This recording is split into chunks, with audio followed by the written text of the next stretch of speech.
Good evening, everybody. Welcome to a new show, a new week, a new haircut. If you didn't see me on Tuesday, a new outlook on life. I've been so shamed by the brilliant backdrops that our guests had that I decided that I shouldn't just face a door. So I'm facing now toddler crap.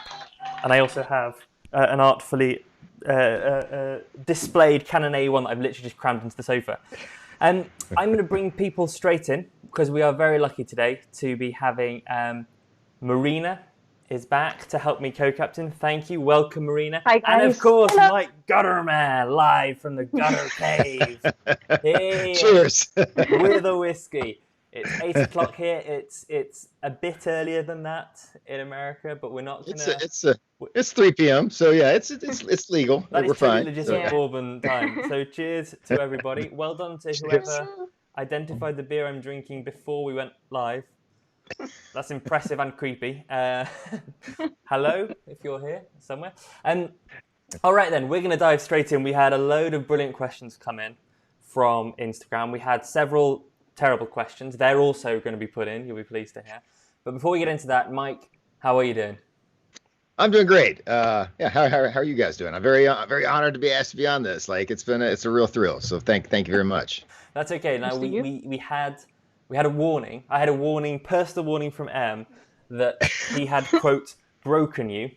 Can you shed any light on that? Can you confirm, are you broken, and B, is M involved? M is involved. Broken, only maybe only slightly, or just better than bruised, possibly. But well, you know what? In today's environment, only slightly broken is not as bad. No, you're doing all right? So yeah, but no, I did appear on a recording with M and Hamish last night for the Hypersensitive Photographers podcast, and it was about 2 hours long, as they typically do. Wow. I look forward to them editing that out into 3.5 hours. Well, they could always just put some static noise in there for a while, so it'd probably be making a lot more sense to what I said. So, but it was fun. It was fun, but yeah. No, that's fine. Well, I mean, as we said before we went live, like this is an hour of escapism for the UK folk here. So we're not going to mention the C word. What's the C word, Marina? Which word? Exactly, correct. But how are you doing with the current situation, Mike? Are you safe? Are you well? Are you getting enough money in to feed your film habit? Yeah, I've actually been really as far as the C word. I've been fortunate. I went back to work like 2 weeks ago. I went back to work, and then right now I'm on a 2-week layoff, and then I go back to work next week for another 2 weeks. So we're kind of staggering a little bit how much we work. So yeah, and I've been like, it's been honestly, like I was telling people that, or some people I know, that as long as none of my loved ones or people I know get sick, I'm probably gonna look back at this time as kind of fondly, because I get to spend a lot of time with my family that I don't normally get to spend, because we don't, I work a night shift, and so like we're kind of on a strange schedule with family time. So it's just being able to see my family as much as we have, like and we haven't even managed to actually get along and not hate each other at this point. So that's just, I guess in a way, wow, again, Yeah. you're only slightly broken and you're getting on with your family. You're already in like the top 1% of. So I can't complain, right? Yeah. Absolutely not. Oh no, that's fantastic. And we also know we had some people messaging. We're not going to go a huge amount into Black Lives Matter, simply because I think 3 white people on a podcast talking about it is awkward for all of us. Well, uncomfortably and not the right thing. But are you safe and well, and is your community okay from that regard? All the unrest that's happening. Yeah, it's Louisville was kind of a hotbed for a while because of events that had happened here, and so there was a lot. The protests did get pretty out of control for the first so much of it, but it seems like it's gotten back down to, at least from what I've heard, more the peaceful side of things. I'm kind of away from the city, so like I'm in the suburbs basically. But even in our area, we had like a mall right outside my neighborhood was into and looted, and then there was a like a Target store or whatever that got broke into or whatever. I mean, there's been a couple of things, but nothing that's I'm having to worry about whatsoever. But other than, I just hope that at the end of this, some good comes out of all of it, and we get some good change. That's all we can hope for. So, but as far as me, I'm perfectly okay out here in the Gutterman cave. So exactly. I'm assuming that there's lots of things to you can lock down and stay safe. Okay, fantastic. Well then, let's dive straight into some of the questions. So a lot of our community here, a lot of the people who I'm sure have written in and who are watching know you from the Negative Positives. So how did you end up running the Negative Positives? What was the journey into that? And are you still enjoying it after all these months and years and episodes? Yeah, I absolutely. Yeah, I absolutely. I love it. Actually, it's been like the incremental changes that has been made has kept me. It kept it exciting for me or whatever, and like just like adding Andre on a couple years ago, and now adding Roxana Angles onto it, just having more voices on there than mine, because God knows everyone is tired of hearing me. It makes me surprised that you want me on this thing. So, but after 300 something episodes, I think people were tired of hearing me talk. But no, it started because I got back into film, and I was in it for a couple years, and I think I'd talked to my wife about film and cameras enough to where, like, the amount of time before she gets the glossy look, the glazed over look, where I can tell she's no longer listening to me, was getting shorter and shorter because she was tired of hearing me talk about it. So, and then I found out about the Anchor app, which made it like free to podcast or whatever. So I was like, okay, there's no excuse for me not to do this, because I've been thinking about doing it. And I was like, if nothing else, I'll just, at least I can talk to myself, and it doesn't seem like I'm insane because I'm making a podcast. But because I didn't think anybody was going to listen to it. Wasn't it weird at first? It was weird because I was sitting in here by myself on the Anchor app, right? Just talking into a mic, and there's no one else on the show. It was just me at first. And so it was a little odd, but it was like my therapy for a little bit to talk about film photography, because I was so obsessed with it. But I didn't have anybody to talk to about. I didn't have any friends here in town that are into film or anything. So it was just it was my little. I'll just say it, get it out there in outer space, and we'll see if anybody actually listens. and eventually people did start listening, which actually surprised the hell out of me. But and when you say you got into, by the way, it should be noted that Andre is on the comments, and quite early on said, "Oh, Captain, my Captain." So the appropriate respect is being paid. I mean, I was going to ask you actually, because you said the incremental changes when you first brought Andre in, and then you brought Roxana in. Does Andre know that the next one is you removing him entirely? Does he know that yet? Well, I guess we're announcing it. Oh, okay, live. Brilliant. There we go. No. So when you said you got back into film, so it was probably 6-7 years ago. Random guess. Yeah, I'd say so. Yeah, that seems about right. What prompted that? Was it a specific camera? Was it a specific moment? Was it a person? It was actually it was. I was going into I do a big art show that I've talked about on my show quite a bit on every October, and this particular show, I normally have a lot of new material to put up or whatever, because I'm just, whatever I shot that year leading up to that show or whatever. And this particular year, I didn't have much, because I just wasn't really into photography that year. I was shooting all digital at the time. And for some reason, I wasn't motivated in photography much that year. So I got to the art show. I was like, oh my God, I'm so underprepared. Like, I'm going to have to pull out some golden oldies, man. I'm going to have to bring some old stuff to fill this wall for this art show. Because I got a pretty big wall at the space that I'm at or whatever. So, and I'm like, man, I'm just going to have to pull out some old stuff. So I had a lot more old film photos that I hadn't displayed in a lot of art shows or whatever, or in a lot of years. And so it was something weird about this year, and I've never had this before. Maybe somebody was trying to tell me something, but they were like, a lot of people were asking me, are these film photos, or was this one shot on film? And I've never had that before. And I was like, what is going on? Why are people suddenly this year asking me are these film photographs or whatever? And then also the other strange thing was like the photos I sold that year, the film photos also sold better. And like, so I was like, I started thinking, well, okay, I'm losing my interest in photography. And I used to enjoy it back when I was shooting film, and people are asking if these are film photos, and the film photos are selling better. Maybe I just take better photos. Maybe it's not the fact that the film photos look better. Maybe I just take better photos on film, so, so I went back to it, and I haven't hardly touched the digital camera since. It's just, it just totally reignited my whole passion for photography. So yeah, just all the fun was back, I'd lost the fun. So. And that's the most important thing. What was the camera that drew you back in? Oh, wow. What was it? I think, gosh, I probably just pulled out. I'm trying to remember, like, what was the one I bought right after that? I think the very first I think I know what I did. At the time I was saving up for the new Pentax, the full frame sensor, the K1. It had just come out or something, and I was saving up for that, or I knew it was coming out, and I've been saving my money for it. And then I decided, well, if I'm going to go back to film, I don't need that now. So I ended up buying I know what I bought. I bought a Pentax 645 medium format camera, and so yeah, I took that money I was saving for the digital. Bought a good old 120 645 Pentax. So there you go. It was a good choice. No, perfect.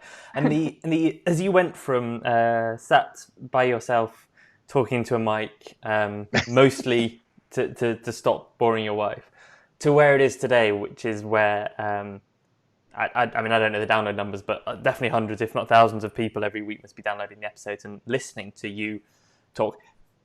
That surprised you then? It wasn't like you set out to create a podcast that people around the world would listen to and learn about film photography.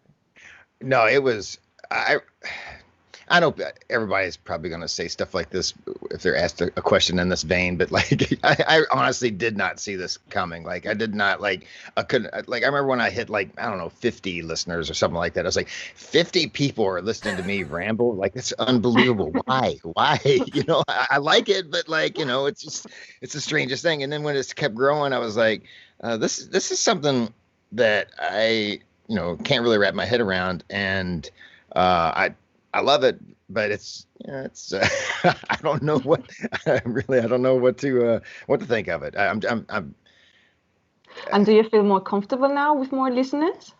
I really don't try to. There was a time when I guessed on the. I know, but don't know that well, possibly. So I get nervous about that. I don't really think about the people listening any. Well, that sounds bad. I don't think about you. They're the heart of the show. But there was a time, I guess, maybe I kind of paid attention to as the numbers were starting to see like growth or whatever. And now it's kind of like hit like a level, and like I feel like it's kind of the same people listening, and I feel like they know me enough by now to. Know if I say something dumb that they can just overlook it or whatever, but yeah, it's I don't know. I mean, you definitely have the professional setup straight away. Like, you can see you there with the mic, the confidence, the black shirt. You're like, yeah. Well, I don't know. My headphones are taped together, and there's a zip tie holding them together. So let's not get carried away here, but. Well, at least you have a good mic. So. yeah. The mic is all right. Yeah, so it's very good. And what about the future of negative, positive podcast? What do you think that would be the future of these? That's tough. Because I've just let this thing. I've let this thing kind of just kind of incrementally grow, and let it just kind of morph and like. Just kind of naturally evolve, I guess is the word. And so I don't. Andre and I and Roxana, we have some ideas, and I think I'd like to see us do a little more like community projects and stuff like that. But as far as changing the format, there's things we have in mind, but it'd be like slow baby steps to possibly change things. But I just kind of let things happen naturally. I've found that like anytime you're doing something and you try to forced change. Sometimes it doesn't. It's the worst. Like I've been in bands where like we like, okay, we're gonna write this new album and we're gonna try to sound like this, and we try to force ourselves to sound like this, and it never ever works. Like you always have. It's better off just let things happen naturally, and it just always seems to get the best results. So yeah. Because you were talking before we went on about would you have a YouTube channel? And you were saying, but it's a whole other piece of work. It's a whole other thing to manage. The editing, the internet requirements, a lot tougher. Yeah. That's because we've had several people ask us if we ever thought about doing YouTube. I even had somebody said, you don't even have to put up video, just put up audio on YouTube, because there are actually some people that listen to the podcasts on YouTube. I was like, well, I hadn't thought about that, but my problem is, between my hobbies and my work and my family and doing the podcast, I already put so many hours into the podcast as it is. It's like, it's a lot of editing, and the time. Most of our shows are going over 2 hours now, which I would like. That's one thing I like. I'd like to see us get our show length a little bit shorter. But you get talking to these great people, and next thing you know, 2 hours went by. I was like, oh well, we're putting out another 2 hour episode. But yeah, I'd like to see us possibly look into YouTube, but I might have to enlist some help for that. Yeah. Now I remember 716 got to the same point where the length of show was extending. And then that's when they created backing paper, I think, and stripped out a section. But even so, I mean, we have the same thing where I started off, I used to say at the start when we first started doing this 2 months ago, it'll be an hour-long show. It was never an hour-long show. Now I've stopped pretending. I'm like, it'll be an hour and a half, maybe more. Like Hamish came on a week, and you could see the number of people who were still logged in dropping. But we were having a great time, drinking whiskey, and there's a lot of enjoyment. Marina, have you ever thought about doing a podcast? Me, yeah, actually, I would love to do it, but I would love to do it in Spanish, because I'm not aware about many Spanish, like film photography related podcasts. So yeah, I was actually thinking about it today, like, oh, okay, So yeah, maybe in the future. Oh, you heard it here first, folks. There we go. The Spanish. What would you call it? Have you got I guess that is like, I don't know, maybe blah blah blah with film or whatever, or having a whatever with Marina or something. Yeah, I don't know. It's okay. Sure. Early days. It's right. We've got the decision. We can worry about the branding later. Yeah. Okay. No, that's awesome. Okay then. Well, there's a raging topic going on in the comments, raging conversation. I don't know whether you've seen that. Yeah, Marina's nodding along. So actually, it does link to the letter that I got in. So I'm going to read out this letter because I don't want to. They've put a lot of thought into it. Okay. Hi, Mike. Long-time listener, first-time caller. Well, almost. You repeatedly tout the benefits of your beloved APS film, citing it as being, and I quote, the large format of miniature formats. I would like to know how you seem to have missed the real large format of miniature format, the mighty 126. I'm sure you'll agree. This is Neil Piper, isn't it? With its 28 by 28 millimeter negative, making overall real estate of 784 square millimeters rather than the frankly poor 480 square millimeter APS. This goes on for a while. The 126 film format, introduced by your favorite guys at Kodak in 1963, and running strong for 37 years rather than APS's 15 years, is obviously superior. I'm sure you've somehow missed it and look forward to the jubilation you'll feel when you shoot your first 126 camera and start using your remaining APS canisters as firelighters. Much love, Nigel Pipper. I think that's probably Niall Pipper. Yeah. So what do you think? An APS 126? Well, the thing is, the 126 is I'm not opposed to that. I will shoot it at some point. But the problem is, I mean, the APS is what the cool kids shoot. I mean, and it is the hottest trend in film photography. It's taken over the world by storm. So, like, I mean, if you want to be a cool kid, APS is where it's at. I mean, you know what's terrible? This is the second time I've heard this speech this week, because we had Rob, London Camera Project, on Tuesday. And what was worse is, like, we had this, and he took 20 seconds of his, like, how are you doing, Rob, to start talking about APS. Like, it wasn't even... But after we finished recording, and we stayed on Skype for a bit, as we do, and my wife joined, and she was like, she basically joins in just to give me grief from the comments, And she's like, Right. why do people keep saying APS and why did everyone find that funny? Rob then sold APS to her for 10 minutes straight, which ended with him promising to send her a camera. She's excited, poor thing. So, yeah, APS, we've heard a lot about it. Yeah. Right. But I mean, Mike tell the APS benefits of shooting with APS.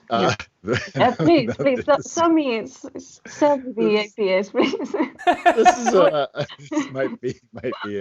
I'll do my best here, but Well, hang on a sec, my wife is listening to the comments, so to reassure Lucy as to why this is definitely a cool format, Mike. Oh, okay. Well, first of all, it's for me. I gotta admit, I'll fully admit, it's a little bit of 1990s romanticism. But good camera was an APS camera because I was dating my wife. We had, and we were getting engaged, and I needed a good camera. So I went to the camera store, and this is like 1996, something like that. And the camera store was like, "Oh, you need to try this. It's the newest in technology. It's advanced photo system." And immediately I'm like, "Advanced? Whoa, this has got to be something else, And but honestly, a lot of the advantages of it at the time did meet my needs because the negatives came and you got the negatives back in the cassette. Like, when you get your film developed, they came back in the cartridge. And I hated storing negatives when I wasn't a photographer. Like when you're not into photography, negatives are just a pain in the ass, and like they fall out everywhere. The little paper sleeves they used to give you to store them in or whatever. And so, I get it back in the cartridge. All I gotta do is like store these little cartridges, and so it's perfect. And but as far as, and the cameras were so tiny but yeah. So it's perfect for that phase of my life. But now, now it's just 90s romanticism. It's interesting, the negative. I've never heard anyone talk about that as a positive, but it's like I think I'm not going to buy it then. I know it's good. Like again, it's got to Sorry, happen. Mike. I didn't sell you that. Well, chance. first of all, do you want to be cool kids? Because if you want to be cool kids, then APS that's the gateway. Without the APS. Yeah. So it's interesting because like the story and the negatives, because this is the second time I've heard people say that. Because Hamish throws away his negatives. You've heard this? Oh, yeah. I did hear this. Yes. Marina's face as she remembers this fact. Yeah. I remember it like no. Yeah, no, I can't do that. I can't subscribe to that theory. I now have a negative filing system that works, and I wish maybe if I'd had that in the 90s, maybe I wouldn't have bought APS. But I didn't say that out loud. That will be the last time we've talked about it. But yeah, Neil did send that specially and said you have to read it all out loud in a serious voice, which is tough for me at the best of times. All right then, so let's cleanse our palates with what is your actual favorite film and favorite film format, if you're going to choose something? I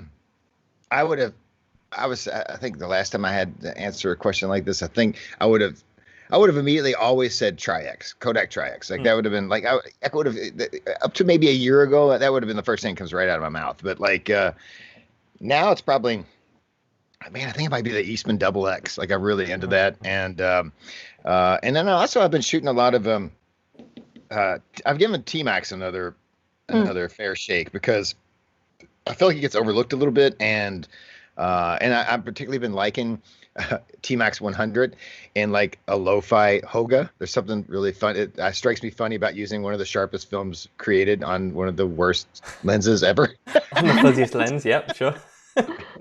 I think it comes out fantastic. Like so, and like even like T-Max 100 and a pinhole camera, stuff like that, which is, maybe not the best way to use that film, but I have been enjoying that quite a bit. But probably, and I have to say that 120 is the format I should shoot more because it fits the way I shoot more, because I'm the guy that takes 3 months to finish a 36 exposure roll of film. So 35 should not be my medium, but I probably do shoot more 35, but I should shoot more 120 because it's so much easier, especially like on my Pentax 6.7. It's only 10 shots. I can get through that. It seems like every time I go out with medium format, I go out and I actually finish a roll of film. When I go out to 35 millimeter, I come home with 3 cameras half done. Yeah. So yeah. Yeah. And when you get the negatives back, you're like, oh wow, this covers spring to autumn. Right.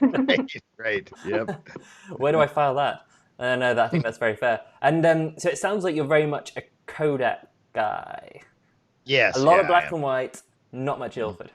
Do you think that's an American thing, or is that a I personal thing, or a bit of I both? think it's an American thing. I think it's like who was it I was joking with? I think it was Neil Piper. When I had him on my show, or maybe when I was on his show, I can't remember which one, but we had to talk about that. I was like, he hadn't shot much Kodak and I hadn't shot much Ilford, and I was like, well, I guess we're just patriots, I guess in some way.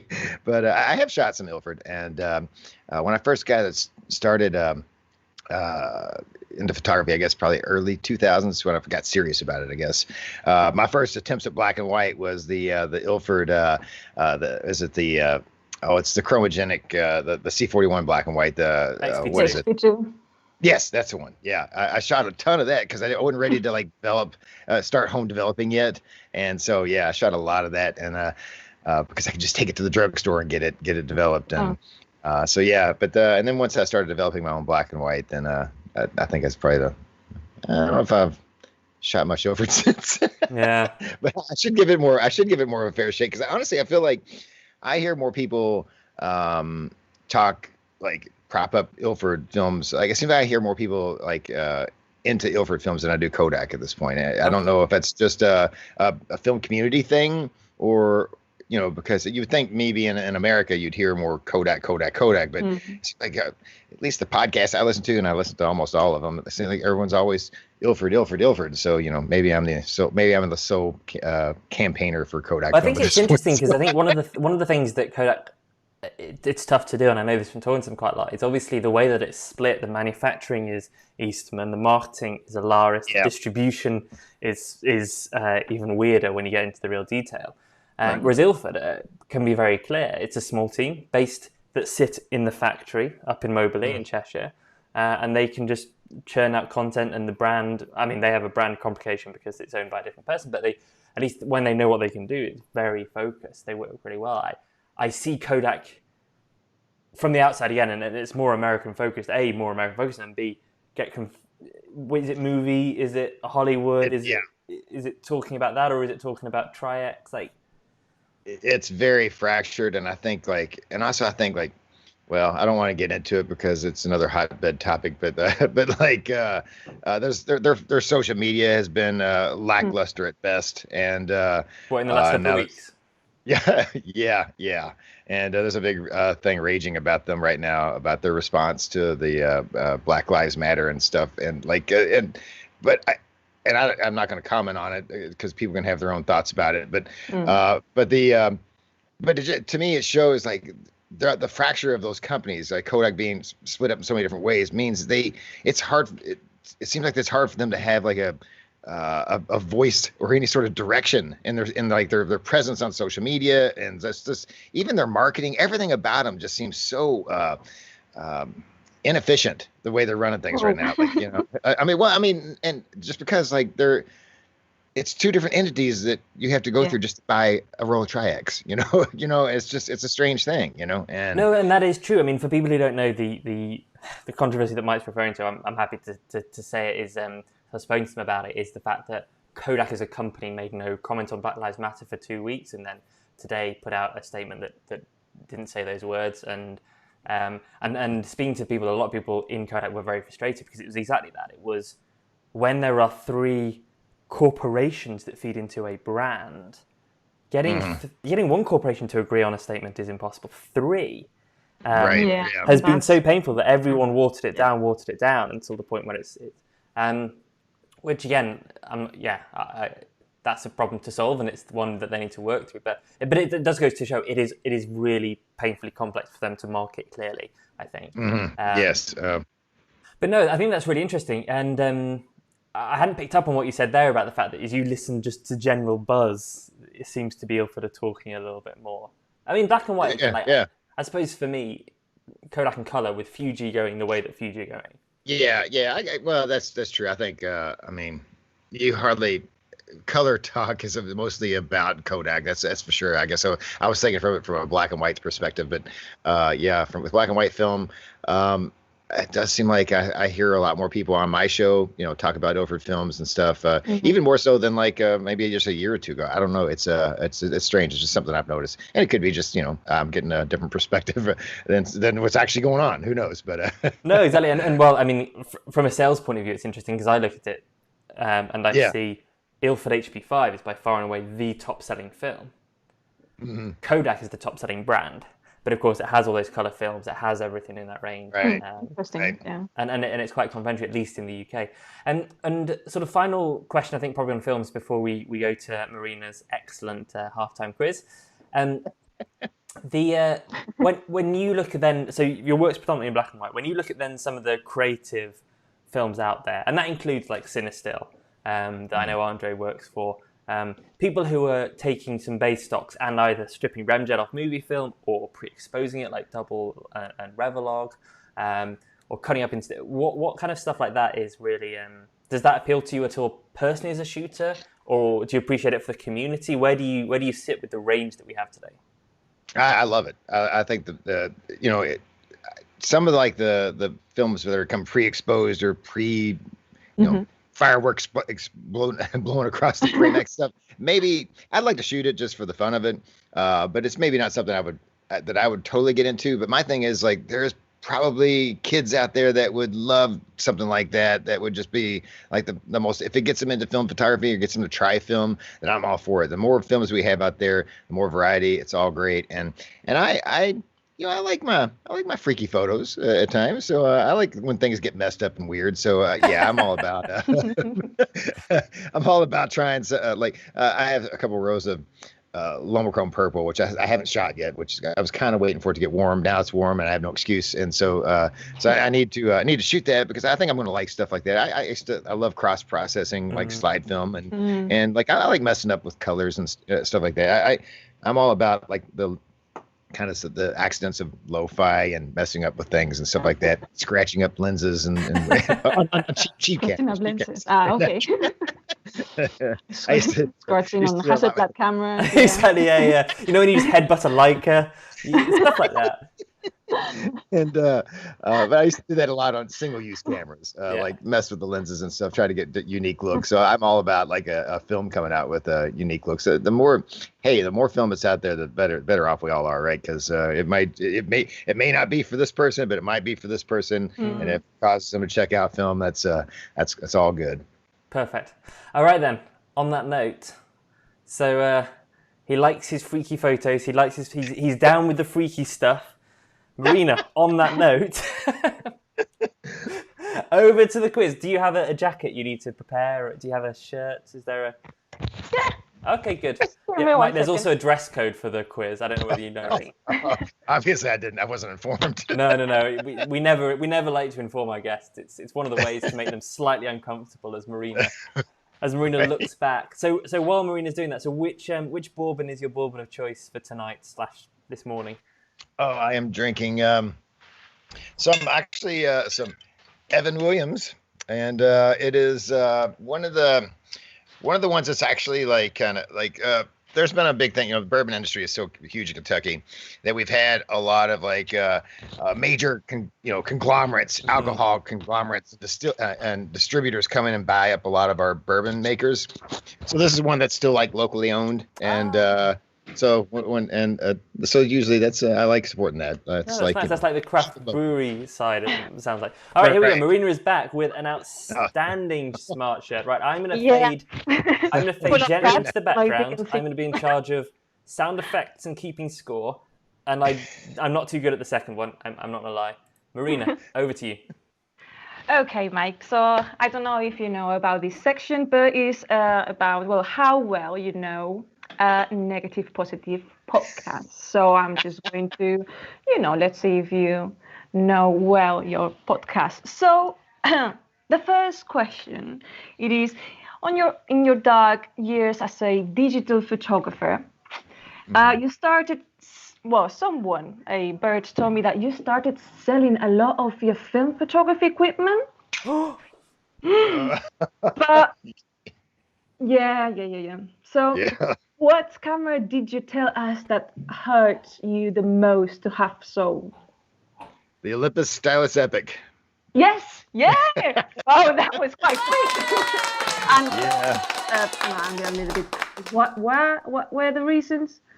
Well, so I did sell quite a bit of film equipment at that time, and but that one, it was honestly I didn't realize when I did sell that camera, like I put it up for like $1 on eBay, and I didn't know it became like a cult classic camera or whatever, and like because it was just like $1 starting bid, and this thing just kept climbing and climbing and climbing and climbing. I was like, and then suddenly it was like up to $150 or whatever, and I was like, what is going on with this camera? I bought it for like $80 brand new. Like why is it like $150? I And know. then and then it sold, and then like a couple years later I got back into film. I was like, oh yeah, I shouldn't have sold that. Yeah, but Definitely not. I'm just curious. Do you think that it worth the money that now you can find on eBay? what's that? Do you think that it's worth the money that you have to pay Oh. on eBay? I mean, I took some photos I really like on that camera back when I had it, but it's not worth that money now. Like it makes me mad, but like, but I end up finding like it's a Pentax. It's called the UC1, and it's kind of the close. Okay. It's kind of the close. It's Pentax's stylus epic, I guess, and I got it for like $80. Now it's went up to, but none of these cameras are worth that because they, once they break, they die. Like it's true. And you can't fix them. It makes me a little bit angry, but hey, a stylus epic is a great camera. If you can afford that, then do it. But I do regret that one. Nope. Well, Mike, this is going to be an easy one. My second question is, what was the title of your first photo zine? Oh, Plastic Beach. Yeah. I know. And yeah. I knew Nice. it was really easy for you. But could you just like a few words? What you tell us to the audience? What was the photo zine about? I think it's quite interesting. It was kind of actually the beach town we go to, which that I've taken my family to for every year for a decade or so since my kids were little, and it's called Mexico Beach, Florida, and it was tragically kind of destroyed by a hurricane a couple years ago. But before it was destroyed, I took a lot of photos down there. The nice thing about this town, it's very small. It's very it's not very touristy. So there was times we'd be out on the beach and we're the only ones out there. And so it was a very different kind of vacation for a beach vacation. And because you're used to seeing tons of people on the beach or whatever. Yeah. And so I thought it was really interesting how we were on this vacation in this beautiful beach area, but it seemed kind of isolated. So I tried to take photos of a day on the beach, but not have any people in it, have that isolation that I was kind of enjoying on that trip. And so that's basically what it was. It was a collection of beach photos taken on a Hoga, which was the plastic beach name. So, and it was just trying to document what it's like a day on a beach that there's no one else around, because that's what it felt like. And it was very cool. I mean, I'm not saying the zine was very cool. That's up for other people to decide. But that was my idea behind it. And then so I've thought about doing another one, but I wanted to do something for Mexico Beach to try to raise some little tiny bit of money to send down there for their hurricane relief or whatever. Because unfortunately, we're trying to go back down there this year, but there's almost no place to stay because they still haven't rebuilt it quite yet. And but there's and the bad thing is, it really irritates me, is the hurricane that destroyed that town is Hurricane Michael, which I don't find the humor in that, having my sharing my name destroying this town I love. It's could have been just named something else, but no. So I don't know. That's something I still would like to do, but I'm horrible at doing projects like that. I'm horrible at I'm getting you away from your quiz. I'm sorry, but I'm just horrible at completing projects and starting projects and it's just I'm terrible about it. But that's one I got done. And the thing is that that one I actually hand folded, hand stapled, hand printed. Well, not hand printed. I didn't Well, I mean, I HP inkjet printed. So how many copies did you make, by the way? Just I made 20 about this. I made 25. That was it. Yeah. Yeah, and because I mean, it was a lot of work to do it all yourself and photo all those things and get the pages right and staple them. Yeah. All right. Right. So let's go to the third question. So I think this question is also quite easy, I guess. But who was the first guest that you had at the Negative Positive podcast? And for extra point, do you remember what you've talked about? Probably, man. Probably the name you know it. The first guest. First guest. Oh my God. And he's here on our chat. Oh, the pressure. Was it Andre? Was Andre the first guest? I don't know. Hold on. Let me think. Just 3 seconds. So. 3. Andre 2. Dominguez. I don't know. I don't know if that's right. Yes, it is. Yeah, I guess he was. Yeah, you actually scared me there. I was like, oh my God, I don't know if I know who the first one was, but okay. And what bonus point? What did we talk about? Yeah, that's the bonus point. I think we were talking about first time I had him on. He was working with the Ham Camera Company about the camera that they were trying to come out with. So I think that's what it was about. Yeah. Okay. Yeah. Awesome. The camera new box 1, I think. That's right. Yep. Yeah. Okay. Well done. Okay.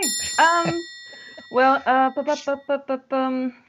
The fourth question is, how long was the longest episode of the podcast? And apart from you, who else was in that episode? So how long and who? It was over 3 hours. It was over 3 hours, but like in 10 minutes or I don't know if I can give you the minutes. I know it was over 3. I can say it was Matt. It was Matt Melcher from Box of Cameras podcast, and there is one more. It was oh my goodness. Was it Jason Konopinski? Yeah, well done. Okay. Well, okay. So maybe this is the most difficult one. Let's see.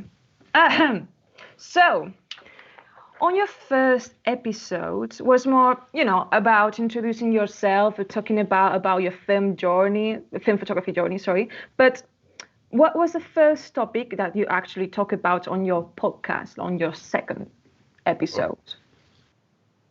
So the first one was like introducing yourself, but yeah. The second one was about, talk about something. Has to be Polaroid, right? Polaroid One Step coming out. Well done. Nice. It's amazing I remember any of this because I have a tendency to get a little drunk during these podcasts, in case you all haven't heard it. We didn't know it, Oh, really? Well done, Mike. Yeah, well done. Thank you. Good questions. There was a couple of scary ones in there for me. It made me sweat a little bit. So yeah. No, that's actually the first guest. I think the name. Right. Yeah. That was brilliant. There were a couple of people playing along who got some of the answers right. Rachel got Andre being the first guest on straight away. Oh, nice. Brilliant. Thank you so much, Marina. That was pretty good, right? That was pretty good for a guest. Yeah, pretty good. Knowledgeable. Yeah, well, do you have any? I'm shocked because I'm getting older and I tend to drink a lot on these shows. So it is surprising me that I can remember any of that. But that's brilliant. Well, you'll be great at round 2 then in half an hour with more whiskies. So Marina, there's other questions that the readers have come in, but before we go into that, do you have anything for Mike that either he said already or things you've thought about? Yeah, Mike, I really want to talk about the photo art fair that you normally do. It's because I know that not many people have the opportunity to to actually sell their prints, which is, I think, is one of the most important part of us being as a photographer. So I was thinking about, is there any advice that you will tell the audience? Like, what about in terms of how to sell your photographs? Like, what kind of prints do you think that it would be ideal to prepare, and I don't know, like things that you would say based on your experience that will help the audience or whoever wants to sell photos? So Okay. Well, the first thing I would say is, if you have the opportunity to put your art in a situation where you can sell it, art fair, no matter how little or big it is, definitely do it, because you're going to learn some things. If nothing else, if you don't sell anything, the comments you get and the feedback you get will help you grow or whatever as a photographer, and also and help you learn on how to do art shows going forward or whatever.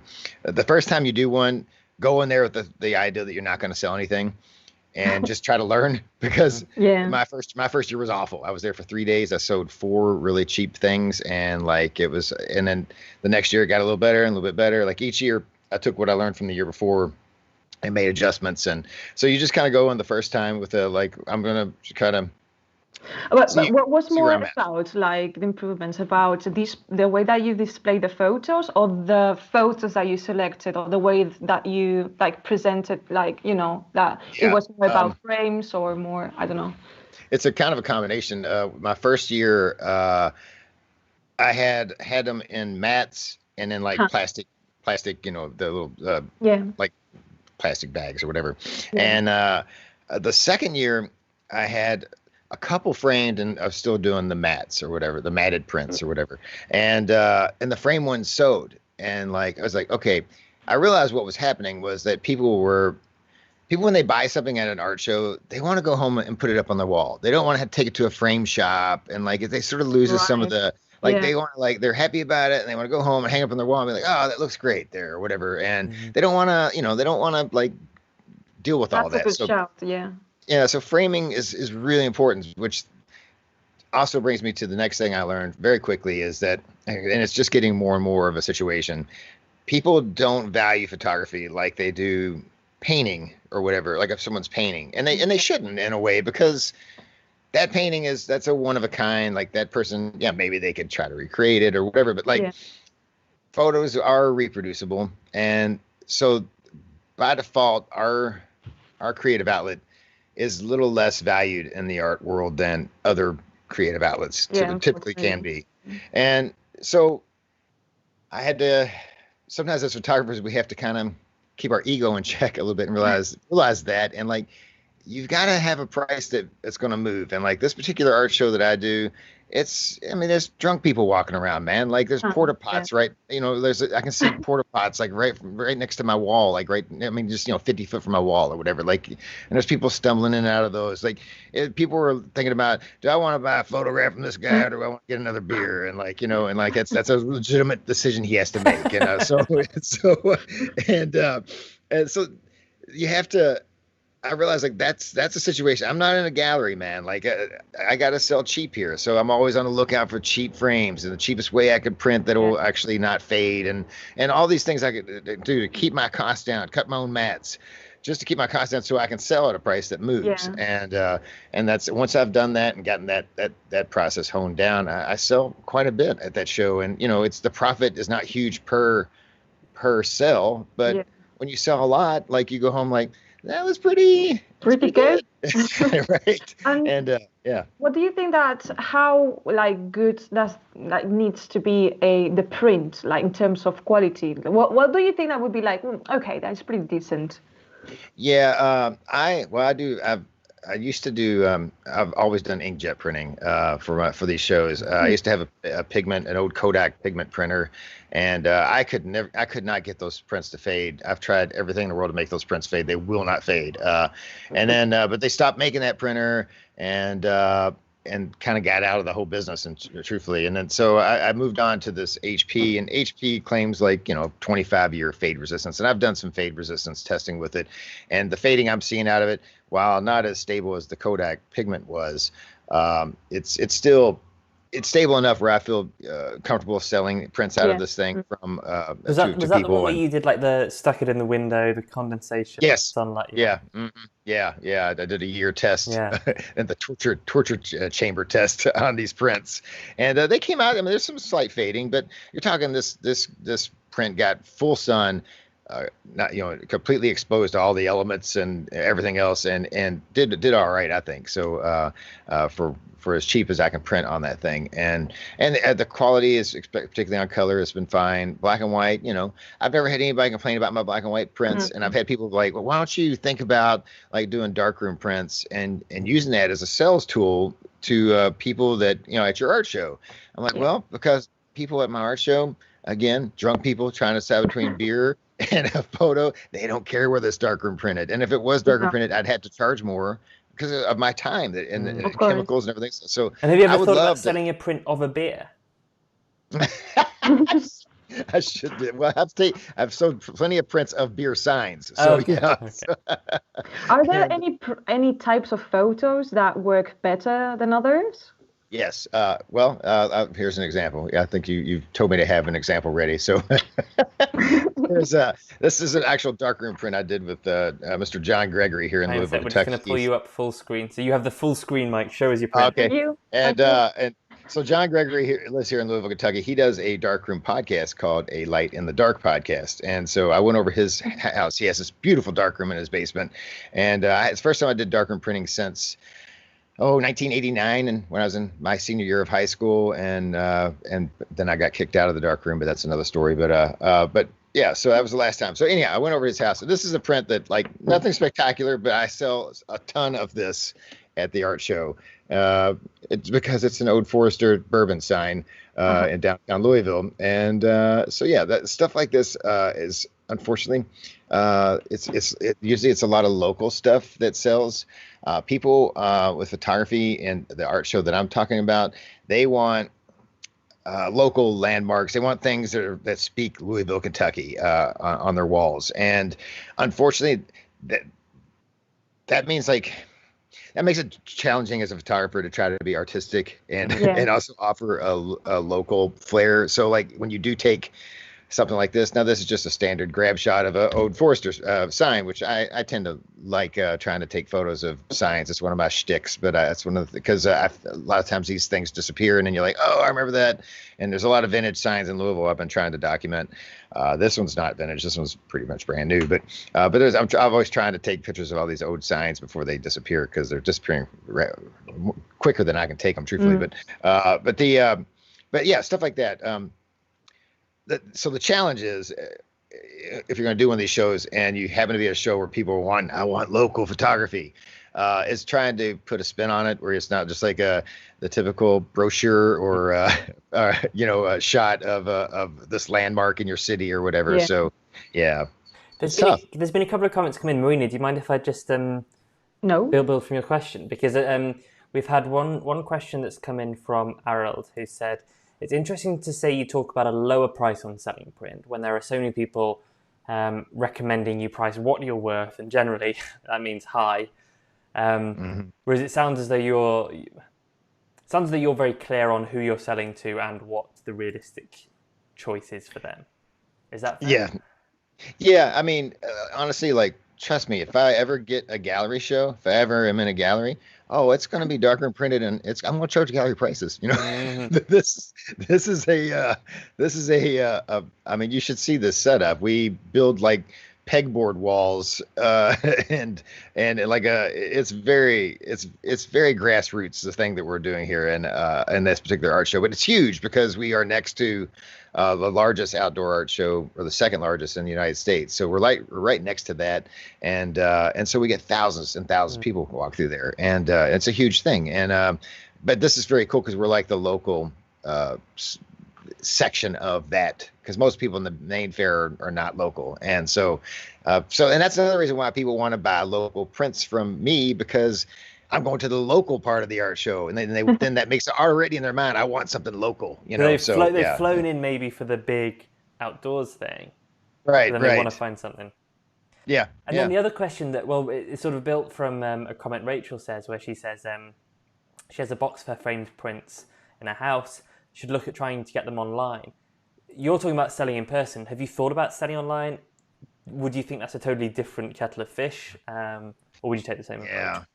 I think if I was gonna sell online, I don't know. That's tough. I think if I did it, I'd want it to be darkroom prints, because I feel like I don't know if selling an inkjet print online would seem. I don't know. I've thought about it. My wife has tried to tell me to like maybe start an Etsy shop or something like that, trying something like that. But I don't know. I think it's a tough sell, man. Like I think because I think people really want to see what the actual print looks like, and because of so many people selling like maybe not the best printed stuff out there. There's people doing great work, but like I've heard people getting burned buying a print from somebody online, and then they get it like this is not the not the best print quality here or whatever. So I've thought about it, but I haven't really done. I don't have time for this. Well, it's interesting because Marina's just been looking at starting an online shop for things that you produce. You're not selling prints though, are you, Marina? You're selling things that you've designed. But even still, did you think of doing Etsy versus your own website? Me? Nah, I don't think so. No, not for me. Mm-hmm. Is it for that same reason? You just wanted control of the whole process, or? Oh yeah, absolutely. That's the reason. Yeah, I agree with you, Mike. That's why. Yeah, I wouldn't. Nah. Yeah. It's tough. Like I've often wondered, like, should I have my own website just for my photography? And I realized, like, no. Like even though when I do art shows and I have a business card with me, which that's another thing about art shows is like if somebody asks for your business card, you give it to them, be nice. They're never going to call you. Like they're never. Once someone walks away from an art purchase, you've lost that person. The minute they walk away, they've talked themselves out of it because like art is a very much, it's an impulse buy, and like they see something, I like that. Should I? Let me walk away and think about it. Well, then they walk away and think about it, and they go buy themselves another beer, and it's done. You've lost them. Like they're never going to call you. They'll take your card. They're never going to call back. Like they talk themselves out. Well, that's a polite way to say, oh, see, yeah, thank you, bye. Yeah. Do you have any business cards? Exactly. I'll call you definitely. Yeah. right. Yeah. And so it's like, but where was I going with this? Gosh, I lost my train of thought, but yeah. So it was the online versus person versus different places. Yeah. Okay. So like on my business card, I have my Instagram account on there, which honestly, like they can see the kind of work I do on that, and anything that I would be selling at that art show is on my Instagram account. So why would I pay for a website just for my in my situation? It just doesn't make any sense for me. But yeah, I'm not saying you shouldn't do it, but I just pay for a website and maybe somebody randomly finds it. Like I don't know, it's tough, I mean, that's not an excuse, because you can find free hosting websites. Yeah. I probably should. It probably would make me seem at least a little more professional, but I don't know. Most of the time at this art show, I'm drunk too, so no, I'm not. I know it's gonna mistake me for a professional, so. And that's the trick as well. Like it's something that you enjoy, that you go and do, and enjoy the fact. Yeah, I'm not trying to make a living out of this. It's fun. It gives me what I do like about doing art shows or selling prints or whatever is it actually does give you, like, sometimes if you're just taking photos and you're just doing it, I agree, I get it. Everybody does it for the fun of doing it. It's the creative process. It's very fulfilling. But at some point, you do kind of want an end game, right? You want there to be an end or a reason for why you do this and why you obsess about this as much as you do. Like it's nice to have a little bit of an end game. And for me, that end game is, taking some of the ones that I've liked more over the year and taking it to that art show and see what other people think of it. So it's kind of nice having that little, not that I need a reason to shoot, but it's kind of a reason to shoot, like, yeah. No, and that's better. I think everyone recognized that on some level. I think the danger is that for a lot of us, it's easy for it to be the end result is a cool photo to put on Instagram.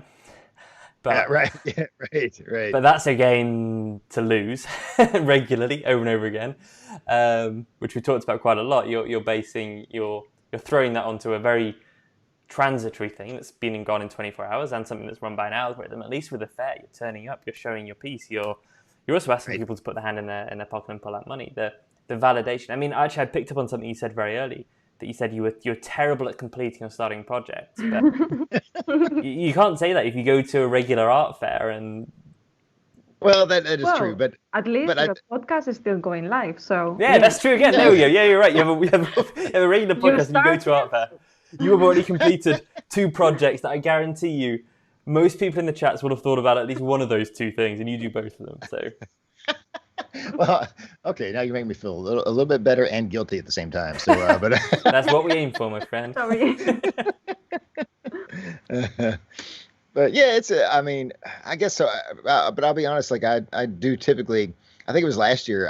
I took off the month of September. I was like, like I said on my podcast, I'm not going to have anything to talk about photography that I've been doing in the month of September, because this is cutting mats and framing like a crazy man month to get ready for this show in October. And so I did take like a month off to do that. And so I guess I do get it done, but it takes a lot of sacrifice to do it. So, but that's the reality, right? Like whenever people talk about making a zine or preparing an exhibit, like it's tough. Marina, have you ever done an art fair to sell your prints or put on an exhibit or anything like that?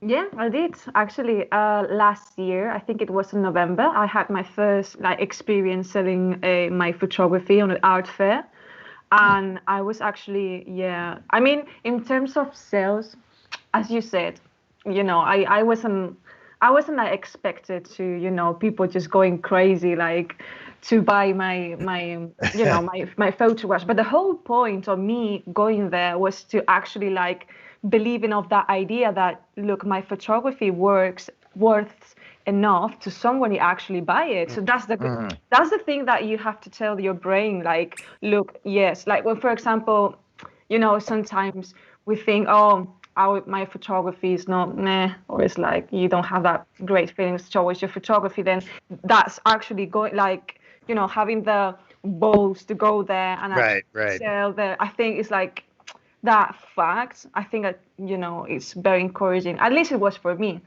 Going there and actually talk with people, and then actually talk about your work, and and see how people react when they see your photographs, and they actually heard some feedback live.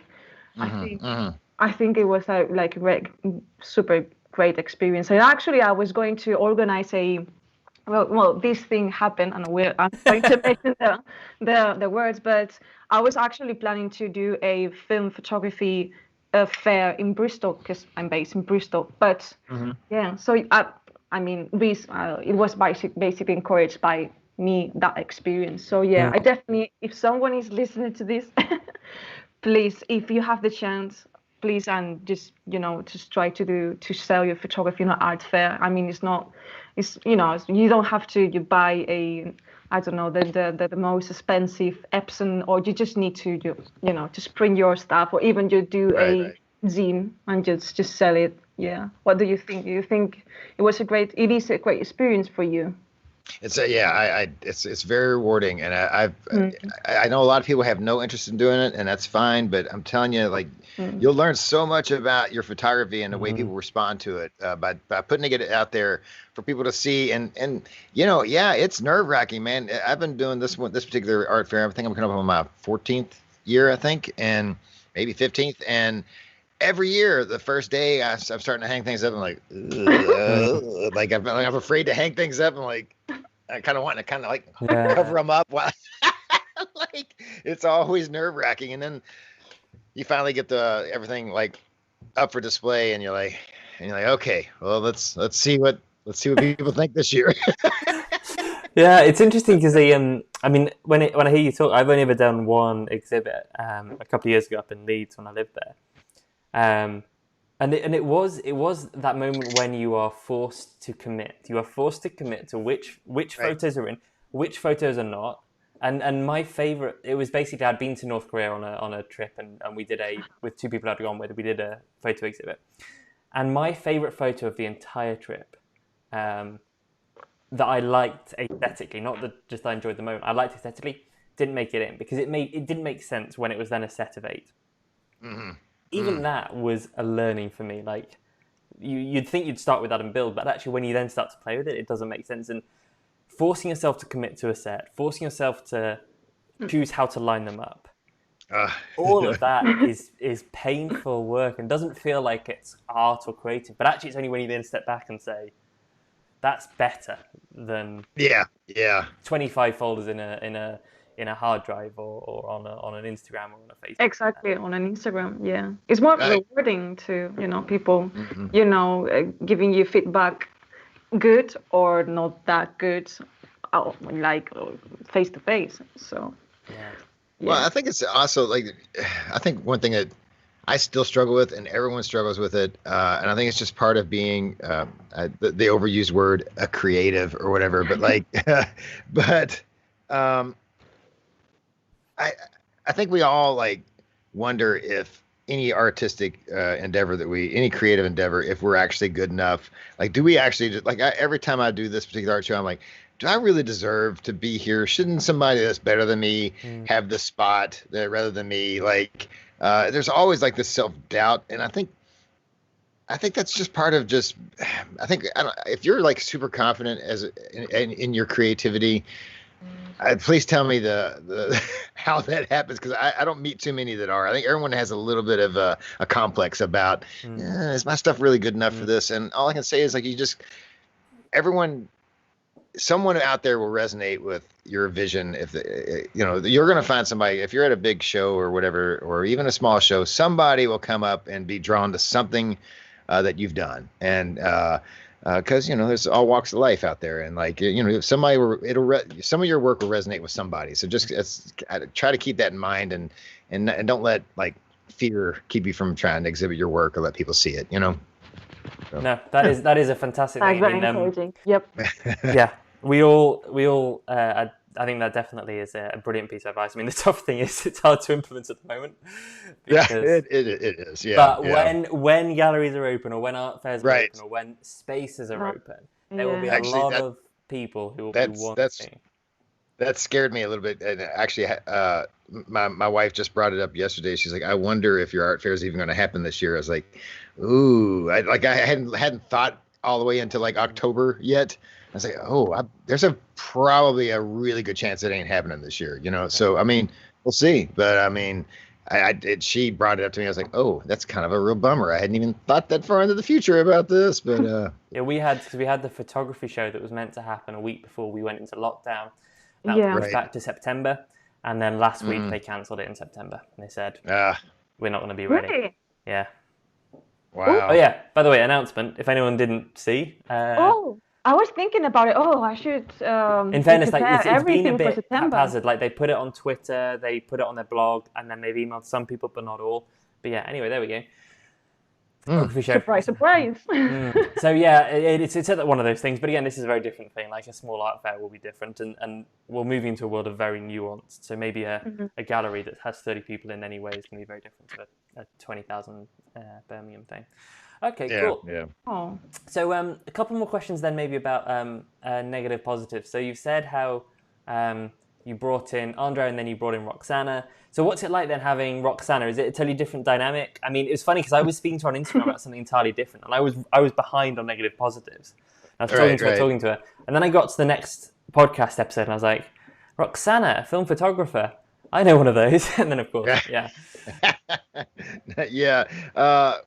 I think that was I think it was when we were coming into this year, Andre and I had a talk about how we wanted to change the podcast, if we wanted to change it. Mm-hmm. And I felt like, I was like, well, Andre, I feel like what we're in a trap of doing right now is because we've talked so much and so many hours on this podcast, we're in a habit of possibly saying some of the same things a little too much because, it's just typical. The subject comes up like, well, here's my thoughts on it. Oh, wait, you've already heard my thoughts on this like 50 bazillion times. But so I thought, well, maybe we should look into having a third host,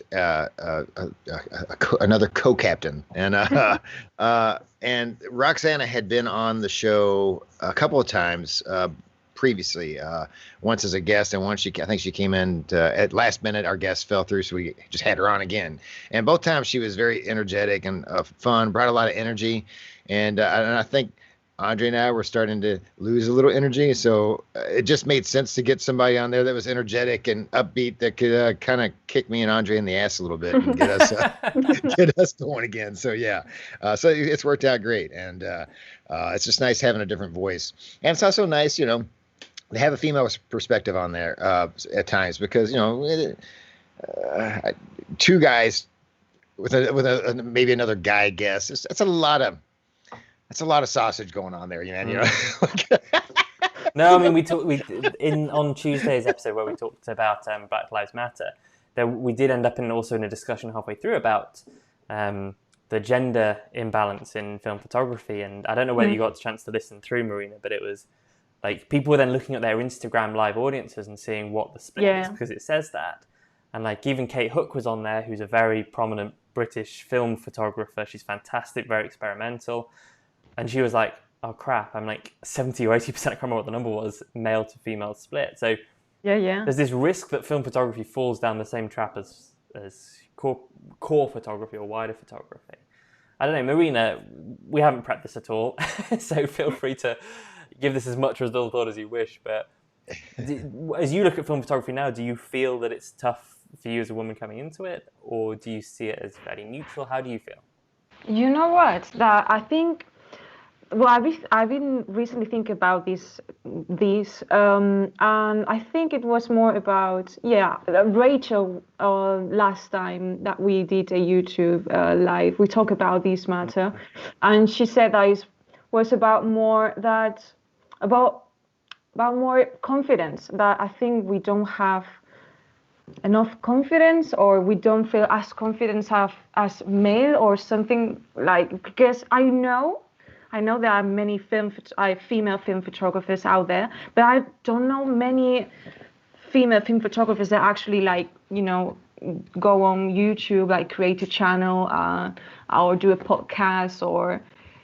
So yeah, I mean, I don't know. I think that what our mission, like male or female, would be to encourage more to people like equally, like look, we should, like we are a community rather than gender, like female or male, like we're a community. And I don't know, I think in my case, what I think is that we have to focus on more of building up a confidence, like helping people to actually like think that they work are value, that they have value. Yeah, so I think that's, for me, it's interesting, and I don't know how much the stats are based on this, but to build from your point, Marina, of the fact that be able to show it as a community and to show the confidence.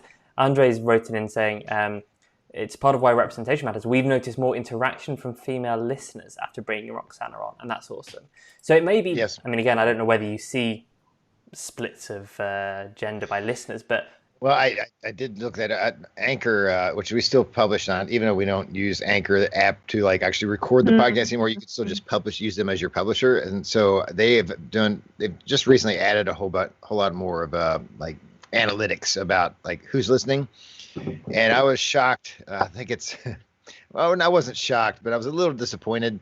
I think it's 93% male, or maybe 95. It's up there. Like it's so like it's a very tiny percentage of female listeners, and you know, and maybe with Roxana on, maybe that'll start changing, because maybe it'll seem like a female perspective on the show now than we used to. Because I could see like a couple dudes sitting around talking about film photography. Maybe that's not necessarily what women want to listen to. But you know, I don't know. We'll see where it goes. But at any rate, Roxana's been a fantastic addition, and just has really, I think, helped bring some energy and a little more. She challenges Andre and I a tad on things, so, and I think that's good. We needed it. So. No, definitely, and also and genuinely, it happens spontaneously. In that I've known Roxana through Instagram, and genuinely was talking to her about the work that she was doing, and something I can't remember what it was that she had said. It was maybe some of her Polaroid work. I can't remember what work it was, but it was something that was really cool. So she's crafting her own voice, but then and her own audience there. But to have that then come through once a week on podcast is brilliant. Yeah, well, the thing about her is like when I first asked her to come on the show as a guest, the very first time, I was like, it's because I was seeing her photos on Instagram, and like she has a very distinct style. Like I can go through my feed, and there's certain photographers I know who it is without looking at who it is, and she was one of them. Like she has a look to her photographs, and that's great. Like I've been doing this for years, and I don't think I haven't crafted a style. No one knows my photos from anybody else, but like hers, I notice it. Like yeah. So yeah. Andre Domingo said, hang on. We gotta ask Roxana if she wants to do some solo show interviews with some badass female film photographers. Ooh, that's a good good one. So maybe we can finally challenge her at something. No, definitely, and I think it was lovely to hear her voice then pop on, and I think it was the end of the year. Was the one I was listening to the other week that was like you guys summarizing what you were doing in the past, what you were looking forward to in the future. Okay. And not just from a gender point of view, but the diversity in the things you guys were doing and stuff was really cool. So I think that's awesome because you've been doing negative positives for how long now? Am I coming up on 3.5 years, maybe? I don't know. But even then, like 3 or 4 years. It's a good thing you didn't quiz me on that question because I'd probably got that one wrong. Like, what's the date of your first podcast? I thought it was so obvious. Like, nah, I'd be super easy. Yeah, he'll have it on a calendar with a little heart around the first date. Exactly. Yeah, but then you took a picture. 3.5 years in, I think. You took a picture with your APS camera. Sorry. Sorry. No, I'm just saying, like, sorry, that was a super bad 3 joke, or 4 years to be doing something that regularly and to recognize where you need to change and add things in. I mean, that's cool, and I think that's one of the things that I've always enjoyed about Negative Positives is that sense of things moving forward. Even though I think someone's written in and said that Mike is sometimes known for saying the same thing several times in the same sentence, with a lot of love. There is a famous episode where I just got home from band practice and we at band practice we would tend to drink a lot, and so I decided I got home and I said, what's a good idea? I'm gonna put out an episode right now. I'm gonna record me another podcast, and so I talked for, I don't know, this was about a 20-minute episode, and I said the same thing over and over and over. It's like it's the famous lost drunken episode of Negative Positives, and I got to work the next day. I was like, oh my God, I think I put out a podcast this morning. And so I was listening back to it. I was like, I got to delete it. Like I was trying to get it down as quick as possible. And a bunch of people had already heard it. And I don't know if anybody saved it, but I did delete it and re-record it the next night. And so if anyone, there may be some blackmail material out there somewhere where if someone has the last episode, because it was bad. It was bad. Oh man, we should find that. Next week. Marina, we should have like a mid and sell it on the black market, where we just play it. That would be amazing.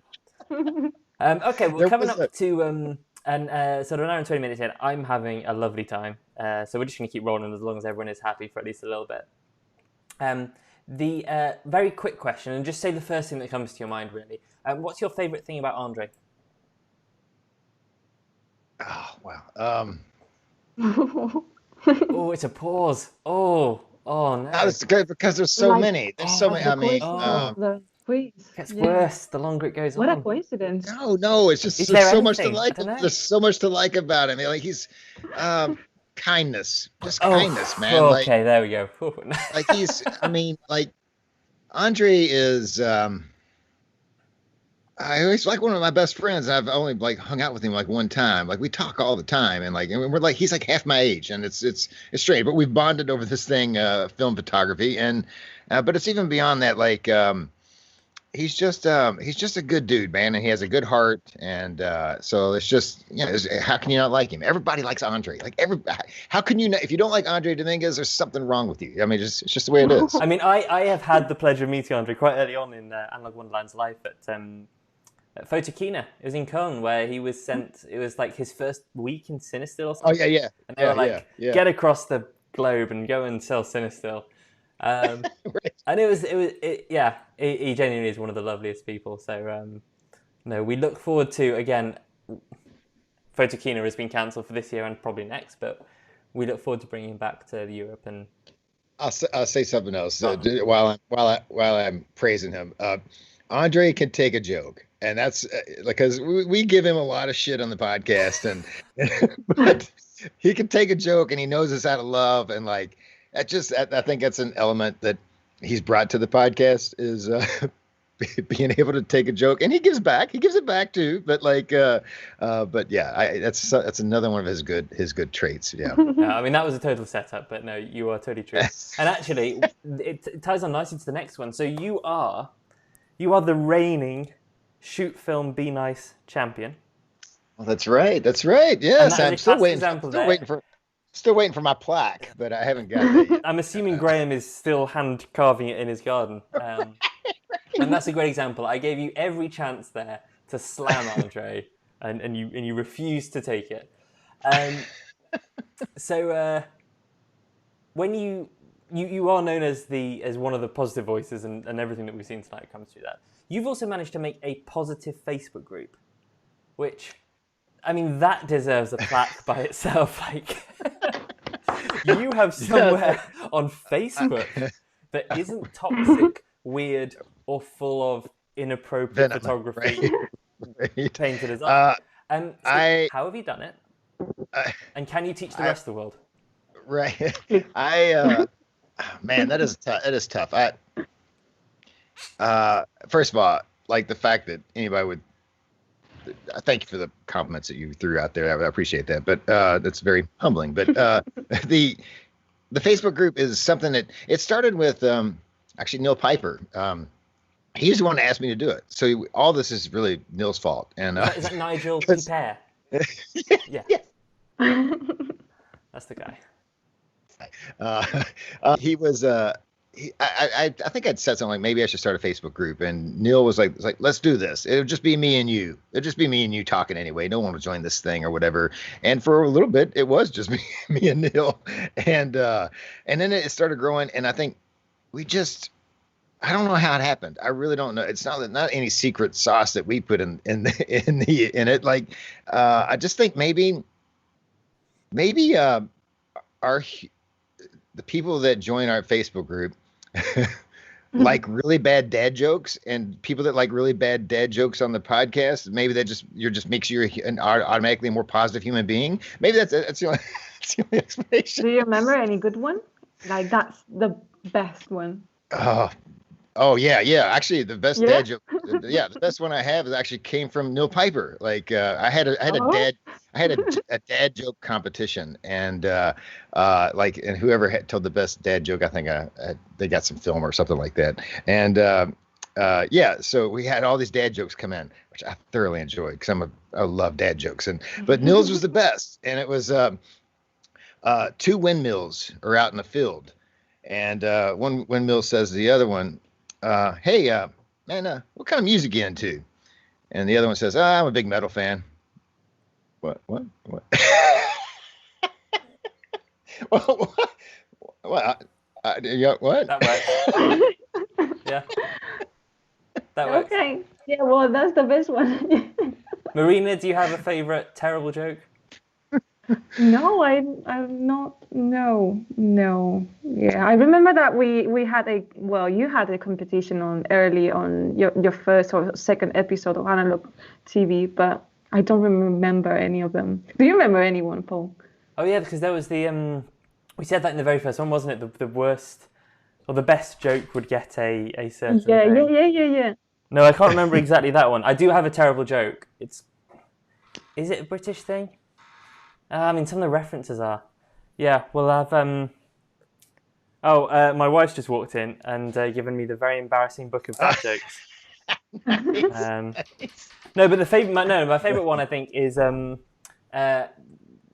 it's not really a joke, it's more of a story, because I went to the park the other day, and I was just walking along the park with my wife, and then I saw this circle quite far away, but it was a small circle, and it just kept getting bigger and bigger, and I didn't know what it was. There's this circle growing bigger in the sky.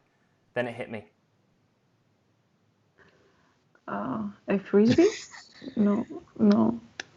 What? No, it's because the ball's getting closer. It's fine. I might have told it terribly.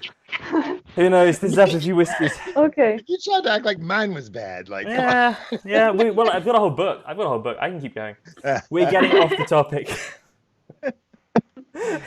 Sorry. And also, I've totally missold it. Like, Lucy gave me a whole book, and I gave a terrible one there. Okay, so the a couple of things that I picked up. Well, actually, someone had sent this in very specifically. I assume it will mean something more to you maybe than it did to me. Leica R8 camera. What's your favorite lens?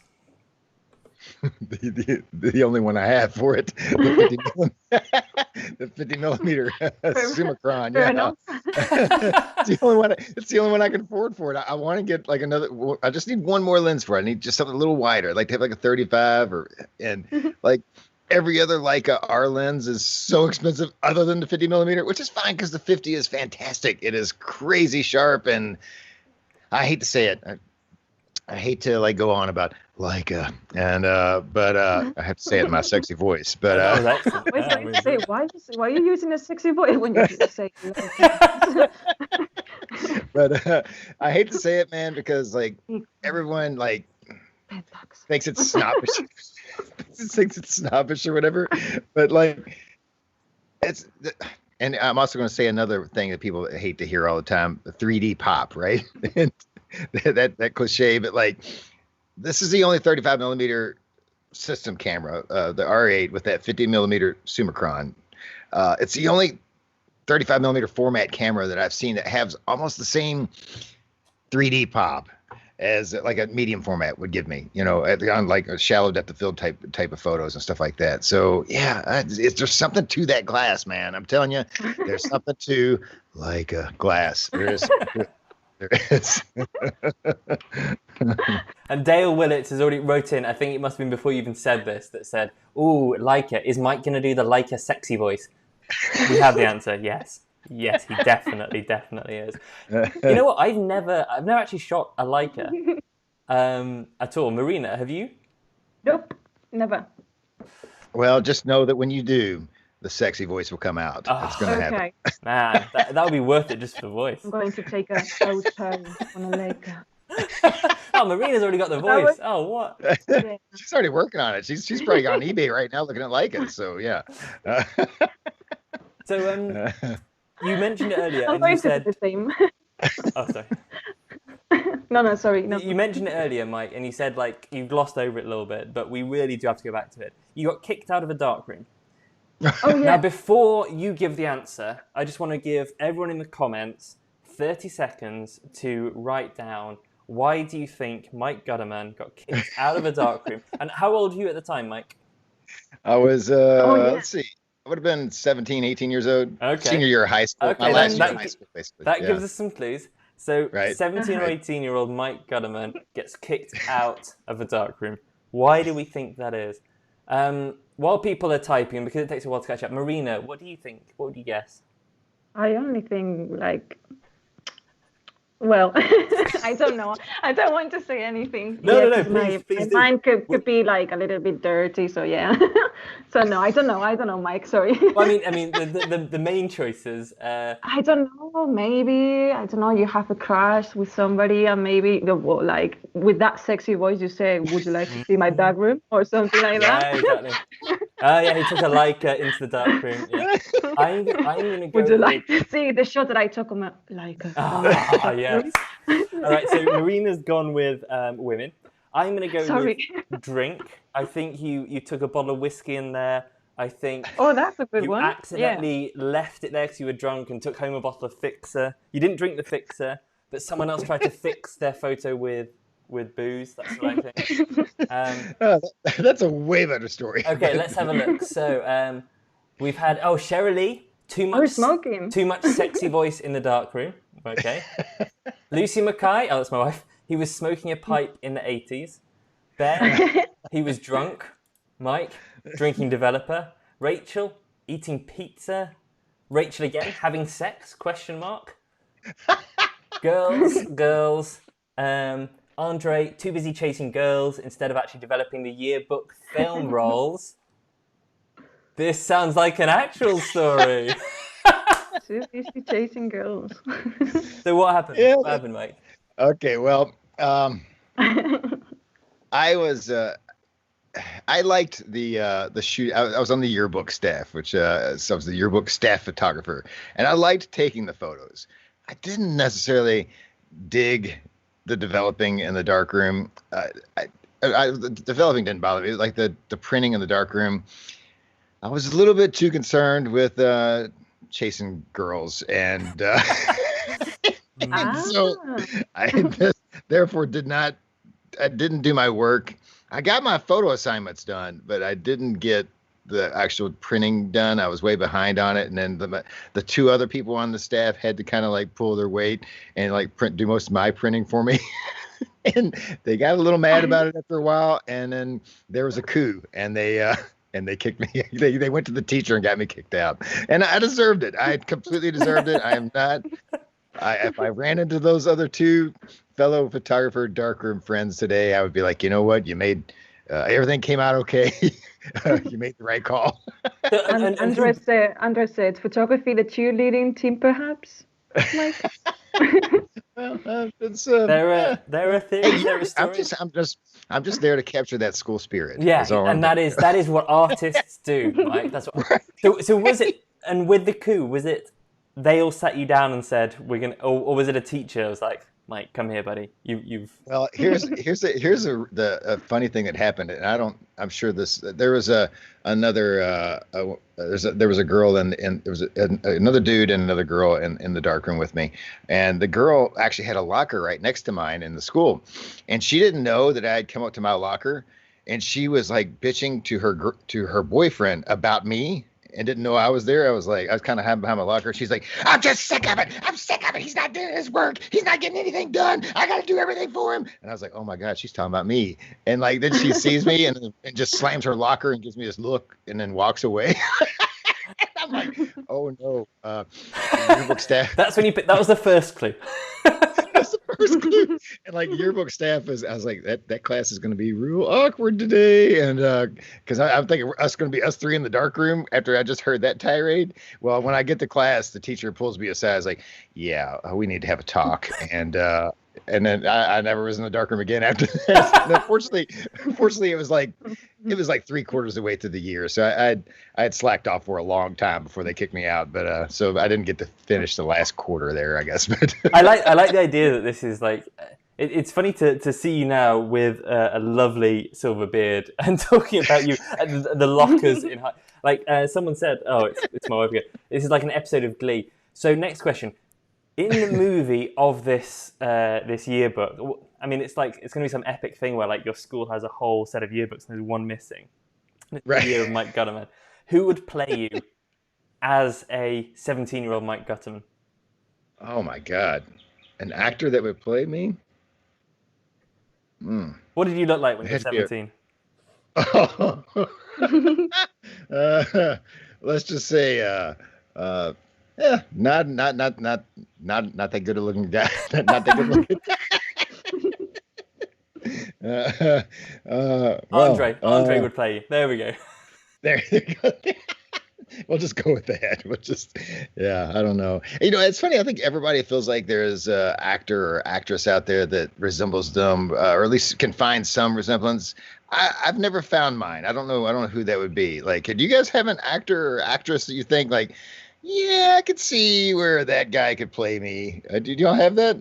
My wife, in my case, I don't think so. My wife has said Hugh Laurie before, but I think that was literally wishful thinking on her part. I was like projecting a fantasy rather than any kind of reality. Yeah. We've had a couple of ideas come in. Matthew Broderick Jeff has been suggested. Broderick. Well, I guess the hijinks that he pulled in like Ferris Bueller's Day Off would be something like what the lack of schoolwork I was doing, I guess. But Jeff Bridges has been called out. That would be pretty good as well.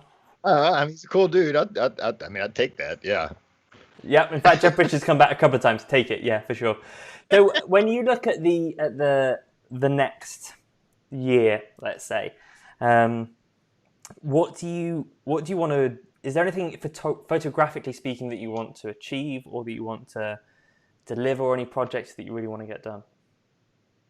I would just like to take some damn photography. Like I've been horrible about it. Like I have this, I play music, and honestly, my probably my first love and my first passion is like playing guitar, writing and recording music, being in bands. That's always been my first creative outlet that I was drawn to, and so it's always going to be probably my number one. And I've been in a recording project right now. Like I've been recording a lot of music that for an upcoming possible band project. But so I've been like really on that end of the pendulum, and my creative outlets always kind of swing. It's right now, and the pendulum has swung towards music.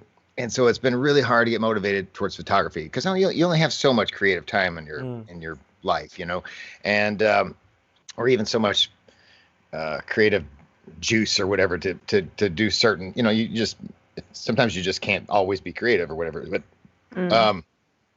so I've been really on that train, and so it's really affected like how the photography. I haven't been able to do much photography lately because the time that I do have for it, I'm like, I'd rather be doing music right now, because I'm kind of like really deep in this project. And like, once you get focused on something, I got to finish this. I want to get to a stopping place before so anyway, all this is just making an excuse for the fact that I haven't taken very much fun. Okay. Oh, we enjoyed the journey. We enjoyed the background, the perspective. Yeah.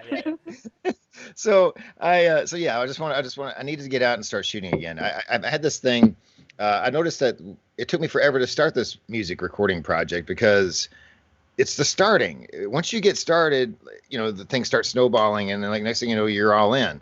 It's like it's hitting the big red record button on whatever it is you're trying to start. And sometimes it's just hard to hit the record button, and like it was hard for me to do that in music. And now I just need to hit the record button again on going out and shooting photography, and I know once I do, that'll snowball, and then I'll be back in it to win it.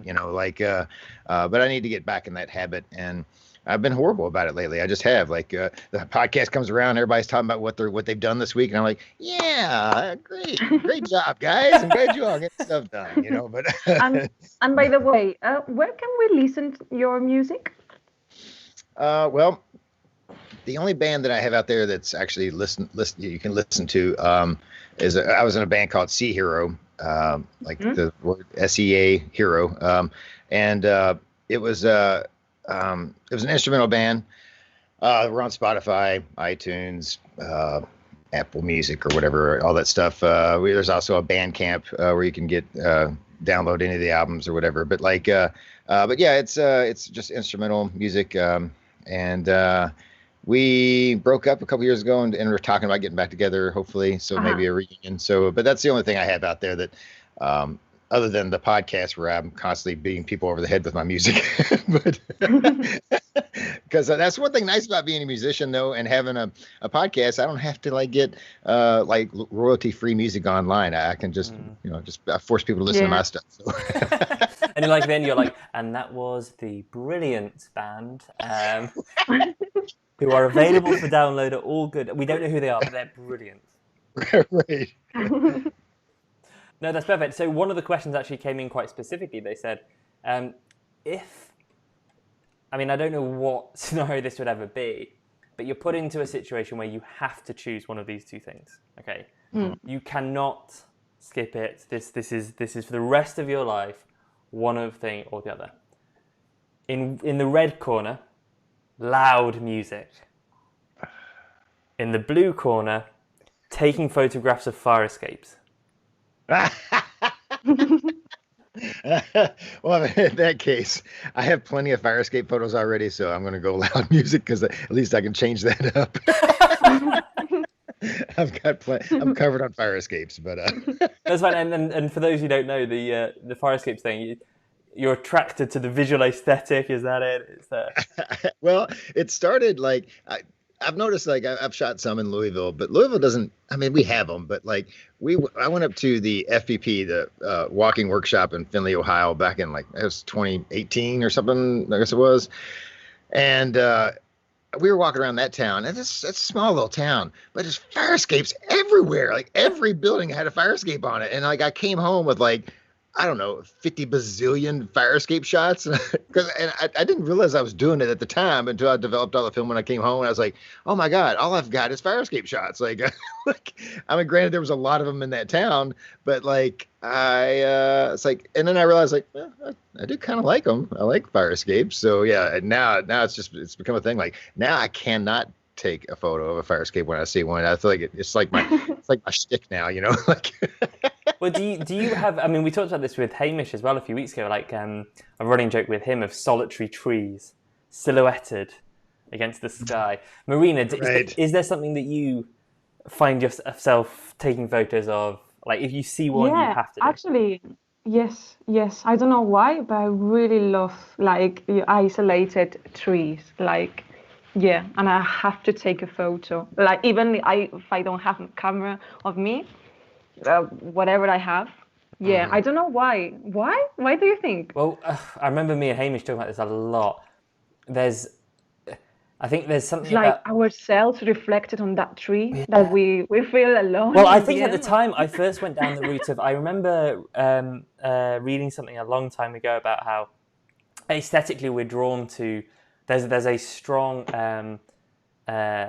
survival instinct in things that we're attracted to. So the classic pretty landscape photo that everyone's like, oh, that's relaxing, tends to have shade, woodland, and water, which are the things that we would need as early humans to hunt, to relax, and to be able to drink.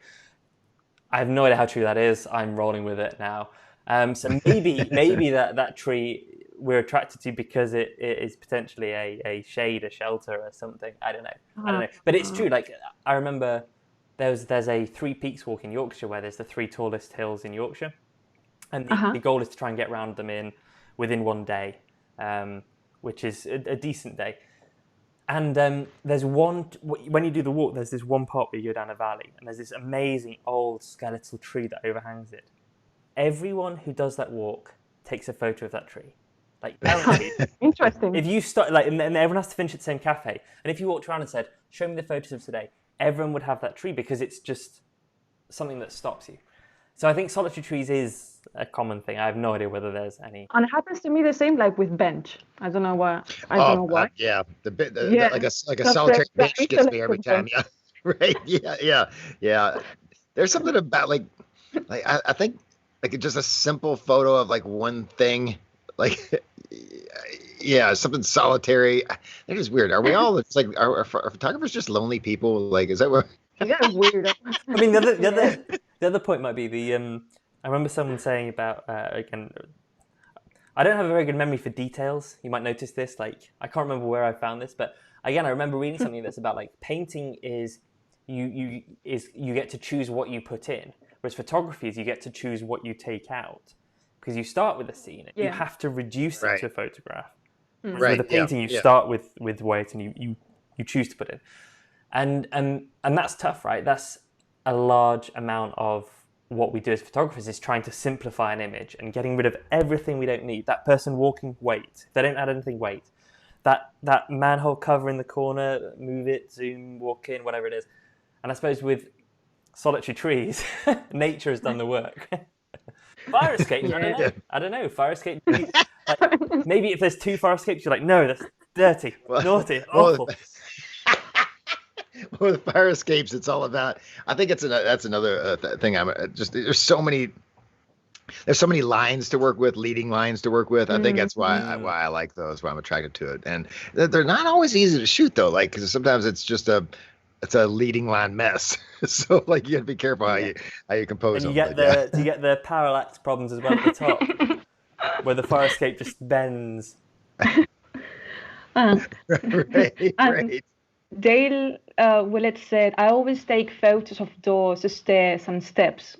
Doors. Yeah. Yes. That's doors. a good one, Dale. Yes. Yeah. Actually, I was looking, while you were talking, I was looking at, and if you Google Sea Hero, it comes up with the final show live at Zanzibar, which I read as Zanzibar.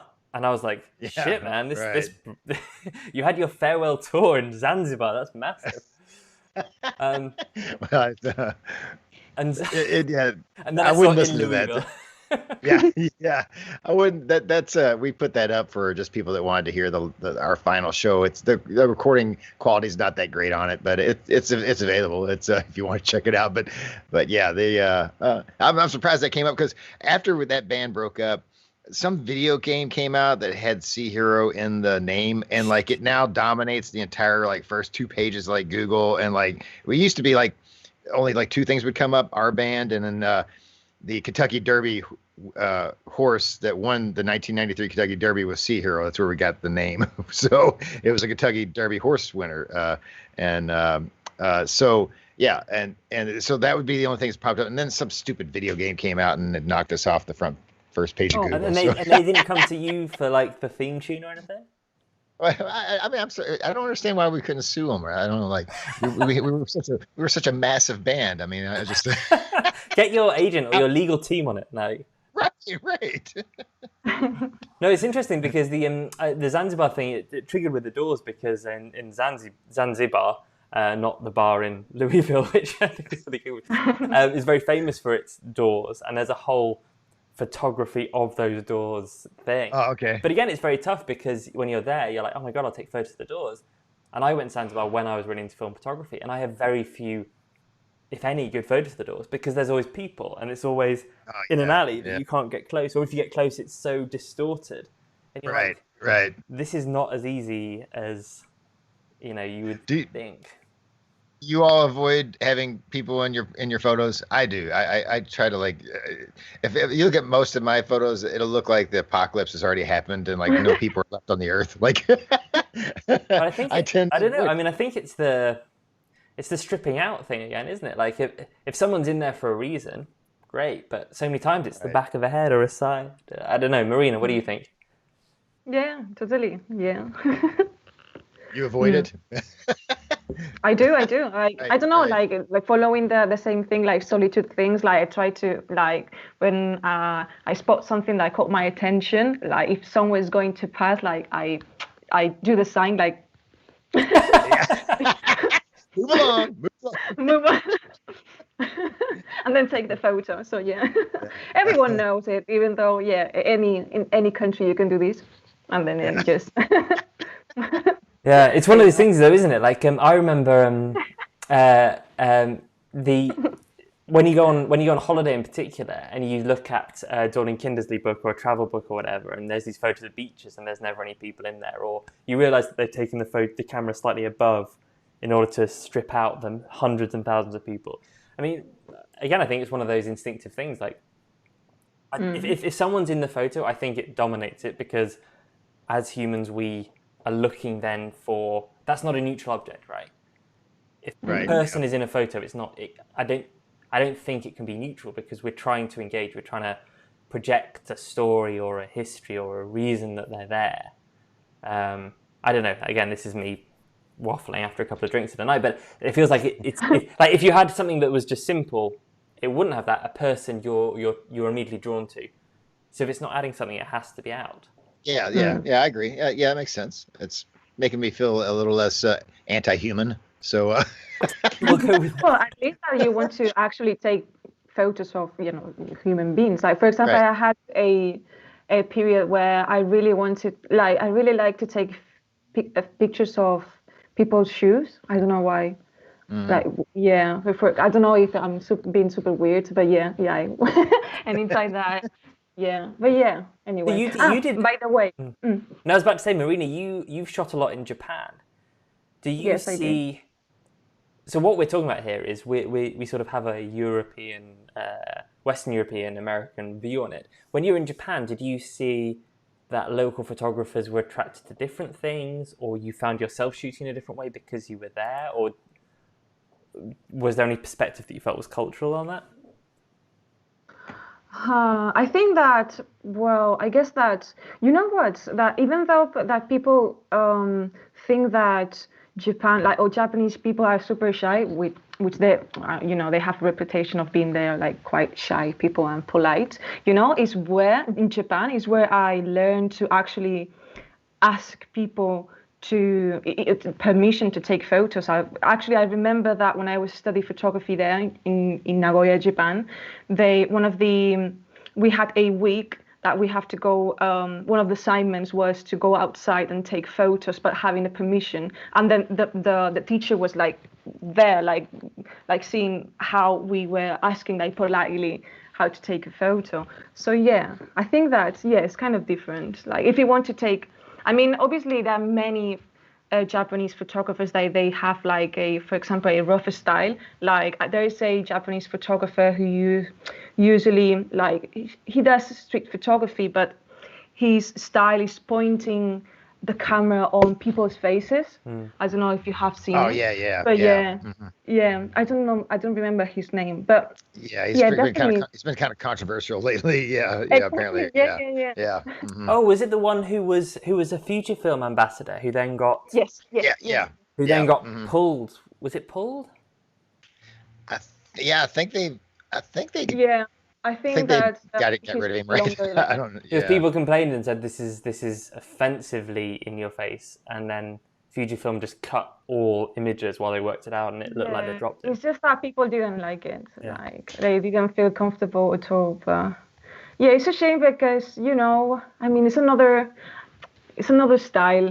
Yeah, but I guess that I don't know that people have just felt that it wasn't the right thing to do. Like even though when I go outside and take photos, I spotted the other day like somebody doing a barbecue outside, and then I was just about to take a photo because it was a lovely scene, but they were like, "Well, you taking pictures yet?" So I guess that. So when you this is another thing that I see come up time and time again is where people get into photography and film photography, and are worried about taking photos of people. And maybe it's that thing again, Mike. Like if you have someone in, it feels like they should be a part of the scene and permission and telling you something, or just wait for them to pass. So Marina, you learned the hard way under the tutelage, and were you having to speak Japanese while doing that? You were presumably asking permission in Japanese. Of course. Yeah. I mean, to that. Oh, I mean, well, like Stanley. Oh yeah, of course. Oh yeah, of course. Oh, I mean, no, that's what I do in Japan. No, but if you want to enter to any college or anything, you have to have a certificate or something a level, university level. So it's like if you don't have it, you can't go there. Wow. Okay, so we have a separate conversation to have with you at some point about how you learn Japanese to go study photography. But when you had that, do you still have that now, or do you find it tough to come back and keep? Is it the kind of thing you need to keep doing, like asking people permission, or are you like you're comfortable with it? I mean, you know what? If I went back to Japan, I would be like asking everyone, because I mean, in Japan, like you're a foreigner and then you're kind of cool for them, so that's a good point for us. But here, I don't know. I feel like a little bit intimidated, especially when somebody say, "Well, you take a picture, yet?" So yeah. For me here, it's a little bit. I don't know. I feel very shy, but I'm keep pushing myself to, actually take, ask permission. But sometimes it's just like you don't want to because you kind of, if you do so, then you're going to miss that thing that caught your attention. What do you think? Like, yeah. How do you feel in Mike? What's it like in the US with permissions on streets, and how you feel about it? Well, I think I was talking to somebody I had on the show about it. That's actually also from familiar with Louisville and actually lives in the area, and he made a good point. He was like, Louisville's a very strange town. Okay. It's a good town, but it's kind of a big city, but not. It's like the smallest. It's like a big city with a small town feel in a strange sort of way, and like so people here, even though you can go to this big city, it's not like what I would imagine like shooting street photography in like New York or London or whatever, where people are probably used to seeing people with cameras and like, oh hell, he's probably gonna take my picture. Who cares? What I don't know if that's the attitude, but maybe it is. I don't. But in Louisville, you walk around with a camera, like it's almost like I don't know if it's true or not. I get this immediate feeling like, why does that guy have a camera? What's he up to? Like, what's why is he taking a picture of that bench? That seems weird. Like, it's got to be weird. That's not a solitary tree. What is he thinking? Right. Like, why is he taking a picture of that fire escape? Are they doing? Is this the government? They're going to tear down this building. Yeah. Like, Yeah, he's doing a like, fire yeah. escape survey. Don't worry about him. He does this all the time. Yeah. Right. So yeah, it's but yeah, I don't know. And so I don't know how it would be like approaching people in this town and asking for permission, or just asking for forgiveness later. I don't really know. I don't know what the best tact is here. I just know that I generally don't do it because I feel like just the looks I get just walking around with a camera, everybody's already thinking I'm weird. So I can't imagine even talking to them or asking them if I can take their photo, because like they're already wondering why I'm taking photos anyway. Like, and maybe it's just me. Maybe I'm just self-conscious. No. Like, I think we all have that for sure. I think we all have that, and there's right. a great chat going on in the conversation about whether different cameras help that or not, because TLRs are a bit less offensive. Yeah, TLRs. Okay, yeah. Marina, you're the one who has been trained in this then. So what would you say to Mike? Like, what is the best way to approach people to make them feel comfortable, to you feel comfortable? Oh, you know what? I was going to say, like, the best thing to say is that, you know, I'm doing like a student a student It's a little hard. But well, that's what they asked me to say. Like, I'm working something for the university. It's a project about how cool the town the people's town is, or whatever. But yeah, let's think about something else. I don't know. It's just... You can say like, I've been kicked out of my darkroom at school. I'm trying to finish that course. Oh yeah. Like, I did have I had a situation where I was at a concert, and I was outside the smoking area between the two bands that were playing, talking to like one of my friend. My friend's talking to my friend's girlfriend. I mean, my friend is he's about my age, but his girlfriend's a little younger than us. And so it was just an innocent conversation, but like this table of people was watching us, I guess. So finally this guy gets up and walks up to me, and he says, dude, I have to ask you something, man. Like, we have a bet going on. He's like, are you a professor or something? And like, because I was wearing like a pea coat and I had my beard and like, and I was like, no, I'm not. And so and then he walked away. I think he might have lost the bet. And but now I was thinking, like, I wish I had said, yeah, I am, and this is my student, and I just thought it'd be a good idea for me and my student to go out for drinks tonight. And really got weird with it, but I just it's always the things you think about later. Right. There we go. That can work. That can work. You're like, I'm from the university, obviously a professor. Obviously, I just go with the professor bit, right? I'm doing a study for my film class that I'm going to teach, not be in. So yeah. About how cool Louisville is, and you were that. I mean, the other tip I've heard that apparently people is the best thing to do is having something like a business card or something that is giving an aura of responsibility or respectability can really help. But I think the most thing is the confidence, right? I've seen people just... Yeah. And if someone says no, cool, you move on. Or you just keep people out of your photos entirely. Oh, exactly. Or you shoot the apocalypse. Yep. All right, it's gone 2 hours, so I really shouldn't keep you guys for any longer. But can I just one no, I was about to question. say, any other questions, Marina? Please shoot. Just the last question. I think that just the last question, Mike, because you talk about like taking photos, and I was curious about what you think about this. Like, do you think that when we say to ourselves, "Oh, I don't have enough time to take photos," is it a cheap excuse or is it a fact? I think it's an excuse a little bit. For me particularly, I think it's a bit of an excuse. I could make time for it. It's just that making that time might be a little bit more difficult, and you got to be motivated to make that time. And sometimes you don't have that motivation, or you get lazy or whatever. So in a way, I think time is a bit of an excuse. It's just that it takes that motivation to kind of like That means I've got to get up a little earlier tomorrow, and that'll free up some time for me to shoot some photos, or maybe I shouldn't stay up and get drunk tonight because I want to go take photos tomorrow. And so yeah, if I could organize time, I have time. I think we all probably do. It's just being motivated to create that time. I think is where. So basically, when I say I don't have time, it's I'm lazy and I don't have much motivation. I see. It happens.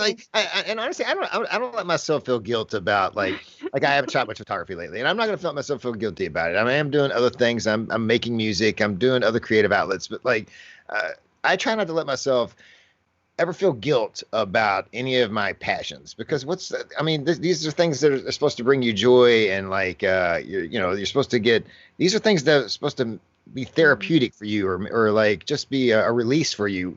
Don't let those passions get weighed down by guilt that I'm not doing as much as I'd like to in it, because that's the last thing you want is guilt out of something you're passionate about, so yeah.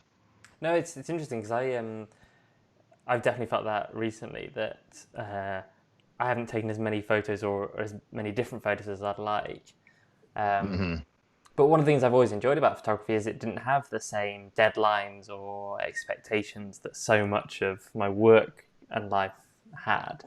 And therefore I happily have several cameras around me with various films in them. Right. Are they color or black and white? No idea. I'll find out soon. And although there's definitely times when I'm like, I should be more disciplined, and there are things that I want to do. I took some photos with this Ondu pinhole, beautiful camera, and totally screwed it up by just not calculating reciprocity failure properly.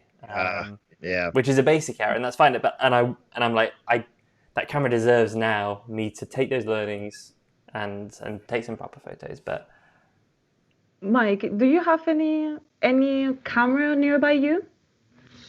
Like in 2 meters? Within like 10 foot from me. Yeah. So yeah. But I got a couple box cameras sitting over there, and I got a Super 8 camera sitting over there, and yeah. Maybe that's the thing. Maybe that's the camera is not close enough to you.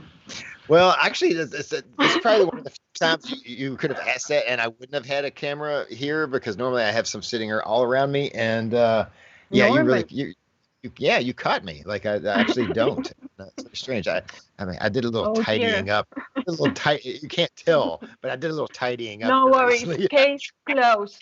No worries. Oh wow, Marina. Andre has said in the thing, Marina holding Gutterman accountable, and it sounds like he's loving it. So next time, Marina, if you're then requested to be on the Negative Positive podcast by Andre in a month's time, give Gutterman a hard time. Yes, we should. That's we have to get Paul on there at some point too. So yeah. Of course. Love to, but if Marina's going to hold you accountable, we'll send her out there. We'll send her out there as Andre's strong person. There you go. Right then, Marina. Any final questions? Final thoughts? You ended on that one. Nice. Close. Really strong. Really strong. One question that's come in from the group actually, and I'm going to remove Marina and myself from the picture.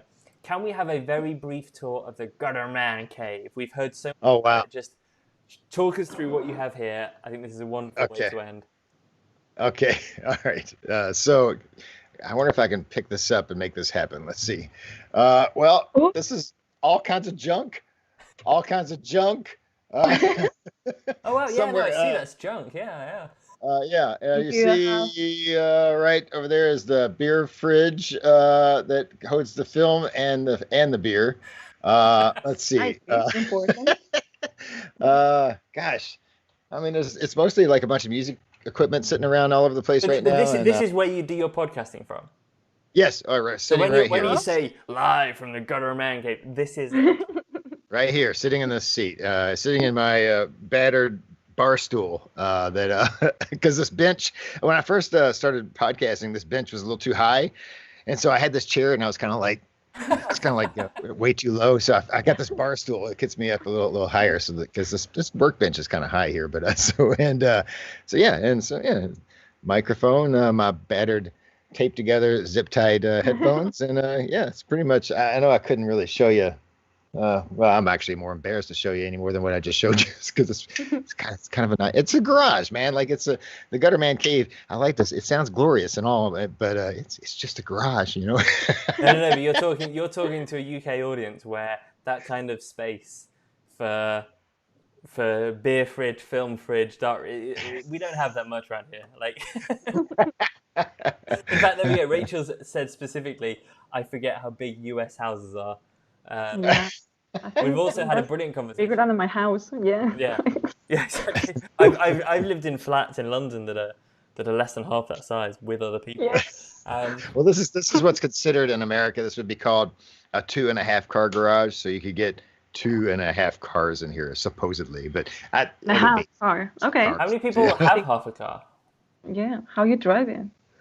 What's that? How many people have half a car? Well, that's for you. I guess the half car is your lawnmower or whatever. So we've also had a confession, a spontaneous confession. Andre Dominguez, I passed out on that very floor. Oh, he did. Is there a someone said it? Is there a chalk outline somewhere that's like the moments the? I should have drawn a chalk outline. He came in town, mm-hmm. and it was for episode 97, 98, 99, and 100. And we recorded 2 episodes a night, the 2 nights he was here. And we got pretty hammered. And and it's his first time drinking bourbon too. So, and yeah, and he has a thing, apparently, when he gets a certain amount of inebriation, he feels like he wants to lay on a cool floor, and there's nothing. This was a pretty cold night, so I guess the Gutterman cave floor was like a little oasis of comfort, an icy cuddle. Yeah. Right. Yeah. Right. Wow. But it was great. It's great. No, that's amazing. You've made us all. If you ever want to hear how drunk Andre was and why he ended up on the floor, just listen to episode 97 through 100, and you'll witness it. I actually don't recommend listening to those, but Jerry has already written, gonna listen now. So immediately after this, everyone go and listen, and you will be able to hear the thud as Andre decides to give Mike's garage floor a little icy cuddle. A little icy cuddle. There you go. That is beautiful. Well, Mike, thank you so much. It has been an absolute honor. As I said right at the start, people were desperate to have you on. It's lovely to put the sexy face to the sexy voice that we've all heard and loved so much. Was there this is too much. Anything that you wanted to talk about or say that we haven't come? No.